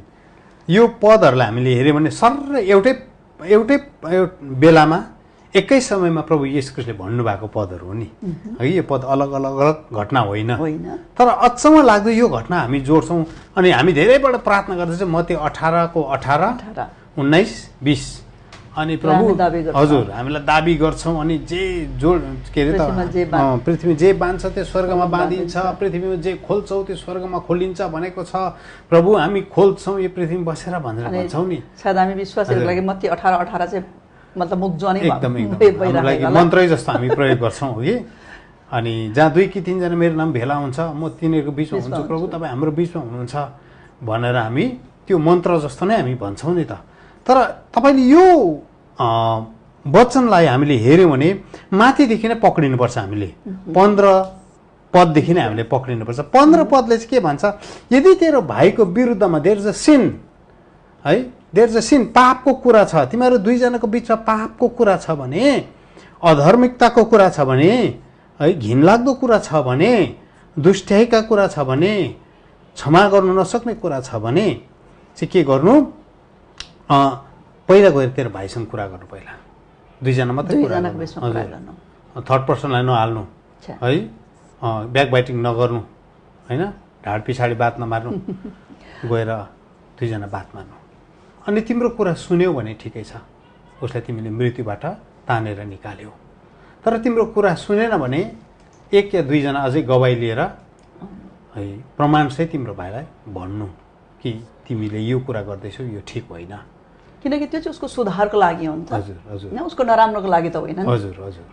अनि त्यसपछि अझै तेस्रो कुरा प्रभुले भन्नुभयो, यदि त्यो पनि कुरा सुनेन भने मण्डलीमा भन्नु। सुन्नुहोस्, प्रभुको कुरा नै हामी जुन अहिले यो कतिवटा त्यो उग्र अनुग्रहवादी शिक्षा छ नि, उग्र अनुग्रहवादी कुराले चाहिँ यस्तो कुरा गर्नै दिँदैन।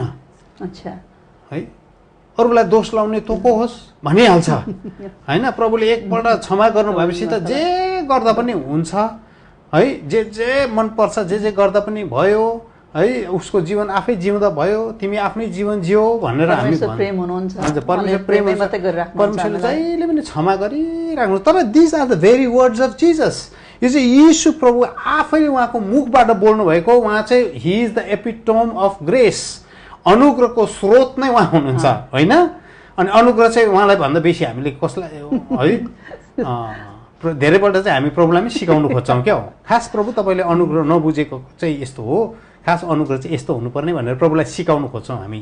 तर अनुग्रहको स्रोतले नै, अनुग्रहको मुहानले नै के भन्दै हुनुहुन्छ भने, त्यो दुई तिनजनाको कुरा पनि सुनेन भने के गर्नु, मण्डलीमा लानु। उसले गल्ती गर्दैछ भने मण्डलीमा भन्नु, दिस इज बिब्लिकल। हामी तपाईँसँग बिब्लिकल कुरा गर्दैछौँ, सुन्नुहोस्, हामी तपाईँलाई नि मनमा मजा लाग्ने कुरा गरेका छैनौँ, दिस इज बिब्लिकल। तपाईँको घरमा पाप अधार्मिकता छ, मण्डलीमा अधार्मिकता छ भने मण्डलीमा निकाल्नुपर्छ। त्यो मन दुखाउँछ होला, मेरो सबैभन्दा बेसी टाइट दिने मान्छे सकिन्छ होला भनेर गर्नु भने त्यो पाप चाहिँ बढ्छ। बाइबलले भन्छ पाप चाहिँ खमीर जस्तो हो, त्यो खमीर चाहिँ सर्छ मण्डलीमा। सुन्नुहोस् है, अनि यदि तपाईँको मण्डलीमा त्यस्तो हुँदैछ, मण्डलीमा निकाल्नुपर्छ कुरा, है अगुवाजनले गुरुबाहरूले निकाल्नुपर्छ त्यस्तो कुरा, डराउनु हुँदैन, होइन।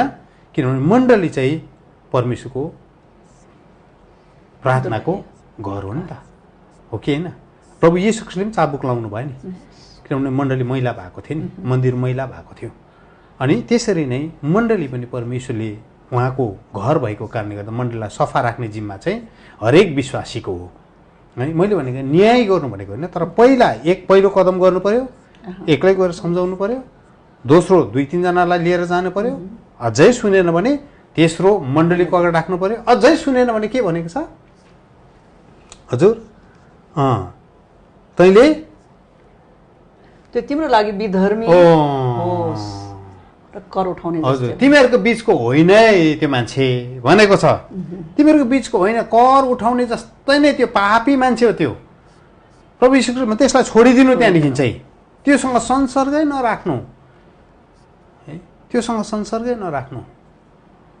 हेर्नुहोस्, यो चाहिँ प्रभु यीशु ख्रीष्ट आफैले भन्नुभएको कुरा हो। किनकि उसलाई मौका दियो नि त, पहिला एक्लै सम्झाइयो, पछिबाट दुई चारजना गवाई लगेर, त्यो चाहिँ उसको फाइदाको लागि, उसको राम्रोको लागि थियो नि। किनभने बुझ्ने र जान्ने मान्छेले चाहिँ मलाई मृत्युको पासोदेखि परीक्षादेखि प्रभुको कुरामा फेरि पनि फर्काएर ल्याउँदैछ, प्रभुले मलाई मौका दिँदै हुनुहुन्छ भन्ने कुरा चाहिँ उसले अब बुझ्नुपर्छ। अब बुझ्नेले त्यसरी बुझ्छ, नबुझ्नेले त अब के गर्दा पनि बुझ्दैन।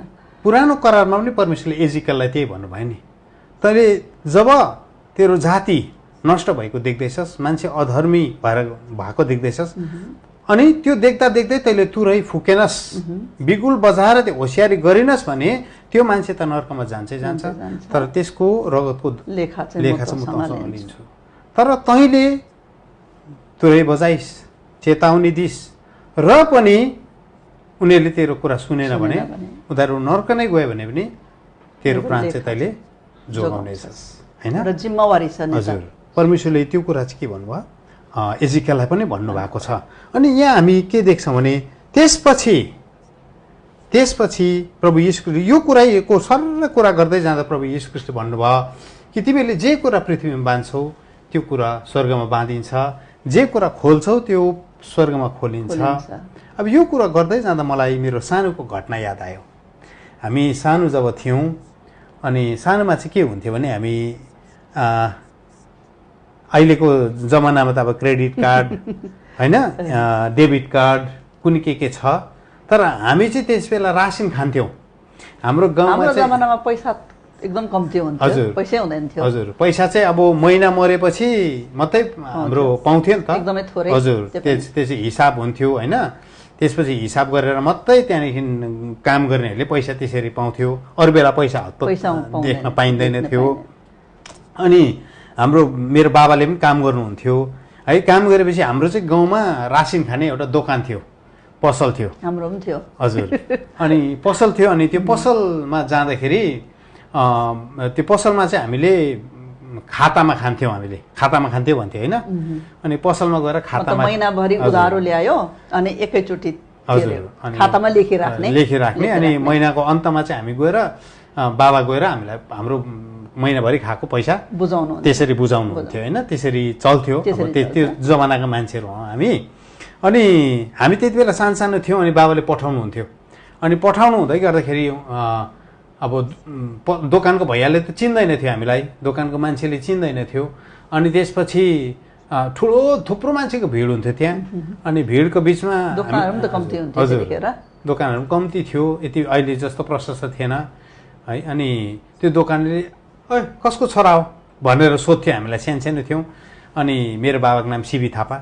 अनि म भन्थेँ सिबी थापाको छोरा हो म भनेर भन्दाखेरि भैयाले ल के लिनु आएको भनेर सौदा लिनु आएको भन्दा सबै लेखेर चाहिँ त्यहाँदेखि हामीलाई सौदा टक दिन्थ्यो। अनि हामी सौदा बोकेर जान्थ्यौँ। अब त्यो घटना मलाई याद आयो। कतिजनाको चाहिँ फेरि आउँथ्यो सौदा लिनु, हामी जस्तै नानीहरू पठाउँथ्यो। अनि त्यो नानीहरूले कसको छोरा भन्दाखेरि फल्ना छोरा भन्दाखेरि त्यो दोकानले के भन्थ्यो, अहो बाबाकोबाट तैँले लेखाएर लिएर आएछ भन्थ्यो कतिलाई चाहिँ है, नचिनेर म तँलाई दिन्न भन्थ्यो। त्यसपछि कतिजनाको चाहिँ कसको हो तिमी भन्दाखेरि फल्नाको हो, फल्नाको छोरी भन्थ्यो। त्यो भन्दा भैयाले के भन्थ्यो, अबै म दिन्न, अस्तिको बाँकी नै दिएको छैन है, पहिला गएर अस्तिको बाँकी तिर्नु भन्, अनि तिर्दिसकेपछि चाहिँ म त्यहाँदेखि मात्रै नयाँ सौदा दिन्छ अरे भन्नु। त्यो नानी बिचारा खाली झोला बोकेर आउँथ्यो अनि खाली झोलै लिएर घर जान्थ्यो क्या। अनि त्यो घटना यसो मैले हेर्दाखेरि कसैको नाम लिँदाखेरि सौदा पाउने, कसैको नाम लिँदाखेरि सौदा नपाउने, कसैको नाम लिँदाखेरि दोकाने खुसी भएर दिइहाल्थ्यो, कसैको नाम लिँदाखेरि दोकानेको अनुहारै अँध्यारो हुन्थ्यो है। अनि यो मजाको कुरा, यो घटनासँग यसरी मजाले मिलेको छ क्या है। What is in the name of Jesus, यीशु प्रभुको नाम लिँदा चाहिँ के हुन्छ, यीशु प्रभुको नाम लिँदा चाहिँ के हुन्छ। अनि यो घटनालाई तपाईँले हेर्नुभयो भने त्यसपछि अन्तमा 20 पद पढिदिनुहोस् त। किनकि जहाँ 2 कि 3 जना मेरो नाउँमा भेला हुन्छन् त्यहाँ म तिनीहरूका माझमा हुन्छु। आमेन। प्रभु यीशु ख्रीष्टले के भन्दै, जहाँ 2 कि 3 जना मेरो नाउँमा भेला हुन्छन् म त्यहाँ तिनीहरूको बिचमा हुन्छु। इन माई नेम, कसको नाम? मेरो नाम, यीशुको नाम, यीशुको नाम। So what does name signify? नामले चाहिँ के देखाउँछ? नामले के देखाउँछ? नाम भनेको चाहिँ हामीले बाइबलमा हेऱ्यौँ भने नामले चाहिँ के देखाउँछ? क्यारेक्टर। मेरो बाउको क्यारेक्टर राम्रो थियो नि त, मेरो बाउले बाँकी तिरिहाल्थ्यो।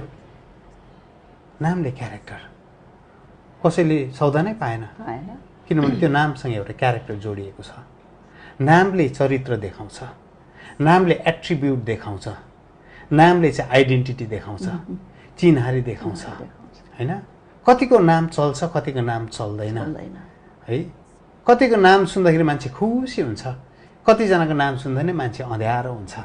नेम इज सो पावरफुल होइन। यहाँ लेखिएको छ जहाँ 2 कि 3 जना हामी चाहिँ के भन्छ 2 कि 3 जना लु आए 3 जना भयो है यीशु नाममा तपाईँले भन्नुभएको छ। त्यसो भनेको होइन। खास गरी यहाँ चाहिँ के भनेको जहाँ 2 कि 3 जना यीशुको नामलाई जब हामी लिन्छौँ, यीशुको क्यारेक्टर भएको मान्छेहरू भनेको, यीशुको जस्तै चरित्र भएको मान्छेहरू, यीशुको जस्तै सपना बोकेको मान्छेहरू, यीशुको जस्तै हृदय बोकेका मान्छेहरू, यीशुले जस्तै सोच्ने मान्छेहरू, यीशुले जस्तै अरूको बारेमा भलाइ सोच्ने मान्छेहरू, यीशुले जस्तै क्षमा गर्ने मान्छेहरू, यीशुले जस्तै शान्तिमा बस्ने मान्छेहरू, यीशुले जस्तै दुःख कष्टमा पनि आनन्दको गीत गाउने मान्छेहरू, यीशु जस्तै हुरी बतास आदि बेरी आउँदा पनि है आज्ञाकारी भएर बस्ने, क्रुसलाई बोकेर हिँड्नु परे तापनि मृत्युसम्मै विश्वासयोग्य भइरहने, यीशु प्रभु जस्तै उहाँको प्रेममा मग्न हुने, यीशु प्रभु जस्तै है संसारका कुराहरूलाई छोडेर अनन्तका कुराहरूलाई पक्रेर हिँड्ने मान्छेहरू, यीशु प्रभु जस्तै आफूलाई भन्दा अरूलाई श्रेष्ठ ठान्ने मान्छे, यीशु प्रभु जस्तै है अरू रुएको देख्दाखेरि, अरू पीडामा देख्दाखेरि, अरू असहाय भएको देख्दाखेरि हृदय रुने मान्छे, यीशु प्रभु जस्तै आफ्नो भाइलाई क्षमा गर्ने मान्छे हैन। यदि तिमीहरू 2 कि 3 जना त्यस्तो चरित्र बोकेर, त्यो क्यारेक्टर बोकेर, त्यो एट्रिब्युटलाई बोकेर है त्यो आइडेन्टिटीलाई बोकेको मान्छेहरू, जसले चाहिँ भन्छ अब म जिउने होइन तर ख्रीष्ट येशू तपाईँ ममा जिउनुहुन्छ भनेर हिँड्ने, उहाँ चाहिँ बढ्नु अनि म चाहिँ घट्नु खाँचो छ भनेर हिँड्ने मान्छेहरू, जहाँ 2 कि 3 जना येशूको नाउँलाई लिएर भेला हुन्छ, येशू प्रभु त्यहाँ आउनुहुन्छ, येशू प्रभु त्यहाँ आउनुहुन्छ। अनि म यो कुरा गर्दै जाँदा म तपाईहरुलाई एउटा कुरा भन्न मन पर्यो। हाम्रो समय त सकिएको छ र पनि तपाईलाई एउटा कुरा भन्नु मन पर्यो। येशू प्रभु तपाईको घरमा आउनु हो भने हस्बेन्डमा येशू प्रभुको चरित्र देखा पर्न थाल्नुपर्छ। स्वास्नीमा पनि येशू प्रभुको चरित्र देखा पर्न थाल्नुपर्छ। येशू प्रभु तपाईको परिवारमा आउनु हो भने छोराछोरीमा पनि प्रभु येशूको चरित्र देखा पर्न थाल्नुपर्छ है। आमामा पनि प्रभुको चरित्र देखा पर्नु थाल्नुपर्छ। अनि जहाँ 2 कि 3 जना येशू प्रभु जस्तै सोच्ने मान्छेहरू, येशू प्रभु जस्तै विचार बोकेका मान्छेहरू, येशू प्रभु जस्तै है आफ्नो लागि होइन तर अरूको लागि सोच्दै हिँड्ने मान्छेहरू, जहाँ 2 कि 3 जना येशू प्रभुको नाममा भेला हुन्छ, त्यो घरमा चाहिँ येशू आउनुहुन्छ। त्यो घरमा चाहिँ येशूले दैलो ढकढकाउनुहुन्छ। त्यो घरमा चाहिँ येशू प्रभुको भिजिटेसन हुन्छ। प्रभु येशूले भन्नुभयो नि प्रकाशित वाक्यमा, हेर म ढोकामा उभिएर ढकढकाउँछु। त्यो चाहिँ उहाँले त्यो के अरे दोस्रो आगमन पछि भनेको होइन। दोस्रो आगमनको पछि त प्रभु येशूले ढोका ढकढकाउनै परेन नि, होइन? परेन। हजुर, ढोका ढकढकाउनु त्यो त उहाँलाई त सारा सृष्टिले देखिराखेको हुन्छ, ढोका ढकढकाउने कामै छैन। तर उहाँले भन्नुभएको छ ढोकामा ढकढकाउँछु, I will knock at the door. त्यो चाहिँ आत्माको ढोका भनेको होइन। आत्माको ढोका त्यो धेरैपल्ट हामी स्पिरिचुअलाइज गरी पठाउँछौँ। तर प्रभु येशू ख्रीष्ट शरीर र निमासमा बौरी उठ्नुभयो। प्रभु येशू ख्रीष्ट शरीर र निमासमा बौरी उठ्नु भएको कारणले गर्दा उहाँलाई ढोका ढकढकाउने अधिकार छ। उहाँ तपाईँ मेरो घरमा आउन चाहनुहुन्छ। उहाँले भन्नुहुन्छ म तँसँग बसेर भोज खान चाहन्छु। अनि तपाईँहरूसँग म एउटा कुरा भन्नु मन पर्यो। यदि आजको राति वा आजको दिन प्रभु येशू तपाईँको घरमा आउनुभयो भने, ढोका ढकढकाउनु भयो भने,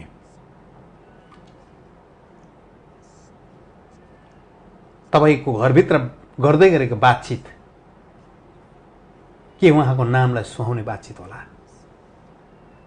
तपाईँको डाइनिङ टेबलमा बसेर खाना खाँदै गर्दा गरेको गफ के येशू प्रभुलाई सुन्नु मनपर्ने गफ होला?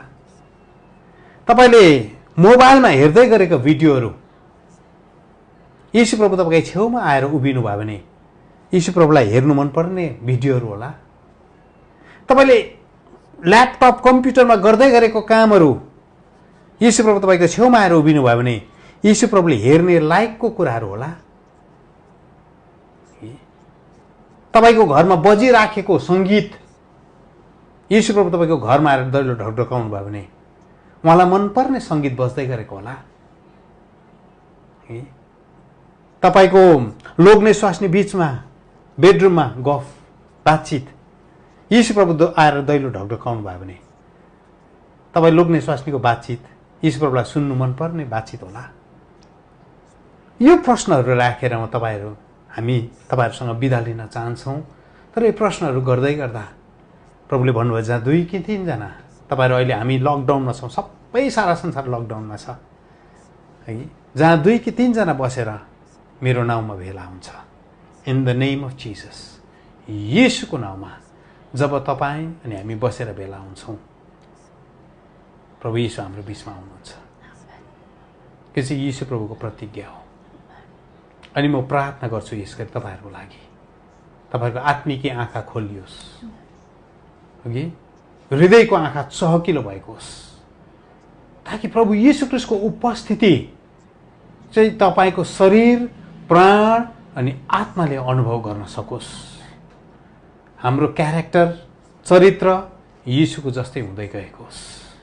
हगि लोग्नेले स्वास्नीलाई येशूले मण्डलीलाई गरेको जस्तो माया गर्ने लोग्ने प्रभु येशू ख्रीष्टले त्यो घरभित्र खोज्दै हुनुहुन्छ। तपाईँको घरभित्र स्वास्नी लोग्नेलाई मण्डलीले येशूलाई गर्नुपर्ने आदर जस्तै स्वास्नीबाट प्रभु येशू ख्रीष्टले लोग्नेलाई गर्दै गरेको आदर खोज्दै हुनुहुन्छ। नानीहरू छोराछोरीहरू honour your father and mother. तपाईँको बुवा आमा कस्तो छ doesn't matter, to honour your father and mother is a commandment. यो चाहिँ आज्ञा हो, this is not a choice, is not a choice. तपाईँ गाडी कुदाउनुहुन्छ है, वान वे भनेर चाहिँ सरकारले लेखिदिएको छ भने इज नट अ चोइस। अर्को यतापट्टि आउने गाडी आउने बाटोमा कुनै गाडी पनि छैन भने आहा म त यता पो जानु पर्यो, यु क्यानट डु द्याट। तपाईँलाई मन पर्यो भन्दैमा त्यता गाडी लान सक्नुहुन्न, बिकज अर्डर भनेको चाहिँ त्यस्तो हुन्छ। तपाईँलाई मन पर्यो परेन, तपाईँको आमा बाउको आदर गर्नुहोस्, आदर गर्नुहोस्। It's not a choice, it's a commandment. अनि जब तपाईँ मिलेर घरमा आराधना गर्नुहुन्छ प्रभु येशू ख्रीष्ट तपाईँको घरमा आउनुहुन्छ। प्रभुले भन्दै हुनुहुन्छ आज मलाई तिम्रो घरमा भोज खान परेको छ, के तपाईँ तयार हुनुहुन्छ? आउनुहोस् हामी प्रार्थना गरौँ। परमेश्वर पिता, हामी तपाईँलाई धन्यवाद दिन्छौँ, तपाईँको नाउँको स्तुति गर्छौँ, तपाईँको नाउँको प्रशंसा गाउँछौँ, तपाईँलाई आराधना महिमा चढाउँछौँ, तपाईँलाई जय जयकार चढाउँछौँ प्रभु। अनि तपाईँ परमेश्वरको वचन जसै हामीले सुनेका छौँ येशू प्रभुको नाउँमा। What a wonderful name. Yes, Lord. कति मिठो नाम Thank you, Father. प्रभु। यस संसारमा हुँदाखेरि तपाईँले आफ्नो नाम त धुलोमै मेटाइदिनु भयो प्रभु। तपाईँले मानिसलाई निको पारेर यसरी भन्नुहुन्थ्यो, कसैलाई नभन्नु है, कसरी निको पारे भनेको प्रभु। संसारमा हुँदाखेरि तपाईँले आफूलाई प्रभु शून्य बनाइकन तपाईँले जिउनु भयो, ताकि तपाईँलाई परमेश्वर पिताले यस्तो नाम दिनुभयो जुन नाम सबै नामहरूभन्दा माथि छ। आज हामी बाँचेका छौँ त्यो नामको कारण बाँचेका छौँ। जब हामी तपाईँको नामलाई लिन्छौँ स्वर्ग हल्लिन्छ प्रभु। जब हामी तपाईँको नामलाई लिन्छौँ हाम्रो निम्ति स्वर्गका भण्डारहरू खुल्लिन्छ। जब हामी तपाईँको नामलाई लिन्छौँ चङ्गाई हाम्रो भाग हुन्छ। जब हामी तपाईँको नामलाई लिन्छौँ दुष्ट आत्माहरू भागेर जान्छ। जब हामी येशू तपाईँको नामलाई लिन्छौँ हाम्रो खाँचो पुरा हुन्छ प्रभु येशू। जब हामी तपाईँको नामलाई लिन्छौँ अँध्यारो भागेर जान्छ, उज्यालो आउँछ। हामी त्यो नामलाई प्रभु आज यस ठाउँदेखि प्रभु यो लाइभ टेलिकास्टमा हामी तपाईँको नामलाई हरेक प्रभु यो प्रभु प्रोग्राम हेर्दै गरेका यो फेसबुक लाइभमा जोडिएका हरेक छोराछोरीको घरमा हामी त्यो नामलाई बोल्दैछौँ, हरेकको जीवनमा त्यो नामलाई बोल्दैछौँ। जुन नामले प्रभु साङ्लाहरू तोडिदिन्छ, जुन नामले जुवाहरू भाँचिन्छ, जुन नामले प्रभु जुन नामले रोगहरू हट्छ, जुन नामले प्रभु कोरोना भाइरस प्रभु नाउँको शक्तिमा प्रभु Yes. नरका कुण्डका फाटकहरू हल्लिन थाल्छन् Yes, Lord. जुन नाउँको शक्तिमा प्रभु मृत्यु विजयमा निलिन्छ Amen, जुन नाउँको Amen. शक्तिको कारणले गर्दा प्रभु हामी विजेताहरूभन्दा महान हुन्छौँ True, Yeshua. प्रभु म त्यो नामलाई यस गरी रिलिज गर्छु Amen, म त्यो नामलाई Amen. रिलिज गर्छु Release तपाईँहरू गर्छु। जतिजना बिरामी हुनुहुन्छ म त्यो नामलाई रिलिज गरिराखेको छु यस Amen, गरी Amen. यीशुको नाममा त्यो नामलाई रिलिज Yes, गरिराखेको छु yes. कोरोना भाइरसले संक्रमित हुनुहुन्छ तपाईँ Yes. कोरोना भाइरसले तपाईँ ग्रसित हुनुहुन्छ भने त्यो नाम Amen. यीशु नाम Yes. यीशु नाम यीशु नाम जुन नामले सबै रोगहरूबाट तपाईँलाई निको पार्दैछ यस गरी तपाईँको घरमा रुपियाँ पैसाको कमी छ आर्थिक कुराहरूमा तपाईँ सङ्घर्ष गर्दै हुनुहुन्छ म यीशु नामलाई बोल्दैछु तपाईँको घरमा Amen. यीशु नामलाई बोल्दैछु Yes, Lord. यीशु नामलाई बोल्दैछु यो प्रार्थना गर्दै गर्दा मलाई प्रभुले के देखाउँदै हुनुहुन्छ तपाईँ धेरैजनाले दशमांश भेटीहरू तपाईँले मण्डलीमा दिनुभएको छैन मण्डलीमा दशमांश भेटी फर्काउनुहोस् तपाईँले दिनुहोस् तपाईँले धेरैजनाले पास्टर गुरुजनको पैसा चलाउनु भएको छ फर्काउनुहोस् फर्काउनुहोस् अनि मात्र यीशु प्रभुको नाउँ चाहिँ तपाईँको घरमा शक्तिशाली नाउँ बनिन्छ शक्तिशाली नाम बनिन्छ फर्काउनुहोस् फर्काउनुहोस् अनि तपाईँको घरमा नि रुपियाँ पैसा प्रशस्तै हुन्छ Amen. अघि याकोबले भने जस्तो मलाई पुग्ने सबै छ मलाई Amen. परमेश्वरले तपाईँको नामलाई परिवर्तन गर्न लाग्नु भएको छ Amen. तपाईँहरू धेरैजनाको नामलाई परमेश्वरले परिवर्तन गर्न लाग्नु भएको छ Amen. तपाईँको लाइफको जीवनको यो क्राइसिसभित्र यो सङ्घर्षको समयभित्र यो पीडाको समयभित्र तपाईँको जीवनमा तपाईँले भन्दैछ मलाई मात्रै के भएको यस्तो प्रभुले भन्दैछ तँ यस्तो ठाउँमा आएर उभिएको छस् तँ एसाउको अगाडि उभिएको छस् अनि म चाहिँ तेरो जाङको हड्डी फुस्काउँदैछु Amen. जिन्दगीभरि मान्छेहरूको अगाडि जाँदाखेरि तैँले भन्ने एउटा कथा हुन्छ अब Yes, Lord. मान्छेले सोध्छ तेरो जाङको हड्डी कसले फुस्कायो अनि तैँले भन्नेछस् मैले परमेश्वरसँग युद्ध गरेँ अनि Yes, जिते Lord. प्रभुले त्यही कुरा भन्दै हुनुहुन्छ Thank you, Lord. तेरो जीवनमा यस्तो एउटा दाग लगाइदिन्छु म यस्तो एउटा स्कार एउटा यस्तो खतरनाक दाग म त तेरो जीवनमा लगाइदिन्छु Amen. Amen. ताकि तैँले जब जब त्यो दागलाई देख्छस् Yes. तैँले भन्छस् म इजरायल भएको छु Yes, Lord. मेरो नाम Amen. परिवर्तन भएको छ। Amen. ज्यू प्रभु।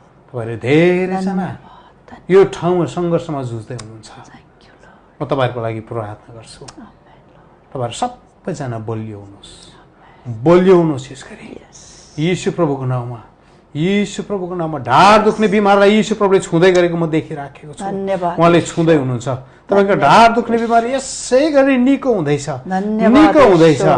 धन्यवाद। निको हुँदैछ यस केही म छोराहरू देखिराखेको छु जसको गुप्त अङ्गमा घाउ भएको छ गुप्त अङ्गमा तपाईँको घाउ भएको छ त्यो घाउलाई यीशु प्रभुले यस गरी निको पार्दै Amen. हुनुहुन्छ Thank you. ओ निको पार्दै धन्यवाद, हुनुहुन्छ यीशुले निको पार्दै हुनुहुन्छ धन्यवाद, तपाईँले पाप अनि ईश्वर। अधर्मका कुराबाट तपाईँले आफूलाई अलग राख्ने विचार गर्दै हुनुहुन्छ प्रभुले भन्दै हुन्छ तेरो छुटकाराको समय यही हो धन्यवाद, तेरो ईश्वर। उद्धारको समय यही हो धन्यवाद, तेरो ईश्वर। जीवनमा मैले गर्नुपर्ने शक्तिशाली काम चाहिँ आजको दिनदेखि Amen. सुरु हुँदैछ Amen. तँ मतर्फ Amen. फर्की Amen. तैँले तेरो मुहार मतर्फ फर्का अनि म तँतर्फ फर्कनेछु प्रभुले भन्दै हुनुहुन्छ thank you, ओ तपाईँलाई प्रभुले निको पार्दै धन्यवाद, हुनुहुन्छ धन्यवाद। निको पार्दै हुनुहुन्छ निको पार्दै हुनुहुन्छ म केही कतिजना छोराछोरीहरू देखिराखेको छु जसको अब फर्दर स्टडिज गर्ने अध्ययन गर्ने पैसाहरू छैन अनि तपाईँ शोकमा हुनुहुन्छ चिन्तामा हुनुहुन्छ तपाईँ भन्नुहुन्छ म कसरी पढ्ने होला मैले मेरो अध्ययन कसरी सिद्ध्याउने होला प्रभुले भन्नुहुन्छ तेरो खाँचो पुरा गर्ने पिता म हुँ। Amen. Amen. प्रभुले भन्नुहुन्छ मान्छेको हात नहेर जेहोवा जय प्रभुले भन्नुहुन्छ स्वर्गमा हुनुहुने तेरो पितालाई जेहोवा पुकार प्रभु, धन्यवाद। तेरो हृदयलाई नम्र बना धन्यवाद। अनि स्वर्गमा हुनुहुने तेरो पितालाई पुकार Amen. अनि तेरो जीवनसँग चाहिने सम्बन्धित कुरा सबै कुरा म पुरा गरिदिनेछु Amen. पुरा गरिदिनेछु पुरा गरिदिनेछु इजरायलमा हुनुहुने म धेरै छोरीहरू देखिराखेको छु यसगरी तीमध्ये धेरै छोरीहरू आँसुको साथमा जीवन बिताइराखेको छ तपाईँले काम पाउनु भएको छैन इजरायलमा अनि तपाईँ के गरौँ कसो गरौँ भनेर जिउँदै हुनुहुन्छ प्रभुले भन्दै हुन्छ मेरो हातलाई समात Amen. Amen, Lord. दागको बोट चाहिँ म हुँ ज्यू ईश्वर। तिमीहरू चाहिँ हाँगा हो Amen, Lord. मेरो हातलाई समात त, यो हातले नै हजारौँ हजारौँलाई रोटी खुवाएको प्रभुले आमेन भन्नुहुन्छ। येशूवा अनि यो हातले तँलाई एक्लै छोड्ने छैन प्रभुले आमेन भन्नुहुन्छ। येशूवा थ्याङ्क यू मेरो मुहारलाई हेर प्रभुले भन्दै हुनुहुन्छ। धन्यवाद मेरो उपस्थितिको खोजी गर भनेर प्रभुले भन्दै हुनुहुन्छ। अनि तेरो भण्डारहरू म फेरि भरिदिनेछु, तेरो रित्तो भण्डारलाई प्रभुले भरिदिन्छु भनेर प्रभुले भन्दै हुनुहुन्छ। तेरो भण्डारहरू रित्तो भण्डारहरू भरिनेछ, तेरो खले गराहरू चाहिँ उब्र पाब्र हुनेछ, खले गराहरू चाहिँ भरिएर पोखिनेछ प्रभुले भन्नुहुन्छ। तैँले सिलाबाला बटुल्नु पर्दैन प्रभुले भन्दै हुनुहुन्छ। तैँले चाहिँ अब प्रशस्ततामा फल काट्नेछस्, प्रशस्ततामा तैँले अन्न बटुल्नेछस्, तँ चाहिँ गोठबाट छोडेको बाछा जस्तै उफ्रँदै जानेछस्। अनि तँ चाहिँ रमाहाटको गीत म तेरो ओठमा हालिदिनेछु, तेरो हृदयमा शान्ति हालिदिनेछु, त बडो आनन्द अनि रमाहाटको साथमा तँ उफ्रँदै कराउनेछस्। तेरो जीवनमा मेरो अनुग्रह खन्याउनेछु, तँ चाहिँ रमाइलो हुनेछस्। अनि तँलाई देखिकन मान्छेहरूले मलाई धन्यको भन्ने चाहिँ प्रभुले भन्दै हुनुहुन्छ। तँ चाहिँ आशिषित हुनेछस्, आशिषित हुनेछस्। पश्चिम नेपाल प्रभुले देखाउँदै हुनुहुन्छ। पश्चिम नेपालमा ठुलो घटना घट्नु आँटेको छ, एकदमै डरलाग्दो घटना, प्राकृतिक घटना घट्नु आँटेको छ पश्चिम नेपालमा। अनि प्रभुले भन्नुहुन्छ त्यहाँका विश्वासीहरू तिमीहरूले प्रार्थना गर्नु, पश्चिम नेपालका विश्वासीहरूले प्रार्थना गर्नु, आफ्नो ठाउँको लागि रुनु, आफ्नो ठाउँको निम्ति पश्चाताप गर्नु, विलौना गर्नु। अनि प्रभुको हृदयलाई तिमीहरूले जित्यौ भने, प्रभुको मनलाई जित्यौ भने, निनवेमा मैले जुन विपद ल्याउँछु भनेको थिएँ त्यो विपदको तिमीहरूको जीवनमा ल्याउँदिन प्रभुले भन्दै हुनुहुन्छ। ओ प्रभुले भन्दै हुनुहुन्छ तिमीहरू घोडामा आऊ, तिमीहरू चाहिँ मेरो प्रजा हौ, तिमीहरू चाहिँ मेरा छोराछोरी हौ, तिमीले गरेको प्रार्थना म सुन्न तयार छु प्रभुले भन्नुहुन्छ। तिमीले गरेको प्रार्थना चाहिँ म सुन्न हमेसा तयार छु। ओ सारा महिमा प्रभु तपाईँलाई हामी दिन्छौँ, सारा महिमा तपाईँलाई दिन्छौँ, प्रशंसा आराधना भक्ति तपाईँलाई दिन्छौँ, सबै कुराका श्रेय तपाईँलाई दिन्छौँ। तपाईँ विश्वासयोग्य हुनुहुन्छ। तपाईँको नाम परमेश्वर पिताले सबै नाउँहरूभन्दा माथि राख्नुभएको छ। हामी त्यो नाउँलाई प्रभु हामी नमन गर्छौँ, त्यो नाउँलाई हामी प्रभु प्रणाम गर्छौँ, त्यो नाउँलाई हामी दण्डवत गर्छौँ, त्यो नाउँलाई हामी स्वीकार गर्छौँ प्रभु, जसको कारणले गर्दा स्वर्गको हरेक स्टोर रुमहरू खोलिएको छ, स्वर्गको हरेक ढोका खोलिएको छ। कति मिठो नाम, कति मिठो नाम छ। धन्यवाद यो नामको लागि। सारा महिमा प्रशंसा तपाईँलाई बिन्ती मागेका छौँ। हामीलाई माया गर्नु नि प्यारो प्रभु येशू ख्रिस्टको नाउँमा, आमेन। हवस् त, जबसम्म प्रभुले हामीलाई आज्ञा गर्नुहुन्न, परमेश्वरले तपाईँलाई सुरक्षित राखुन्। जय मसीह।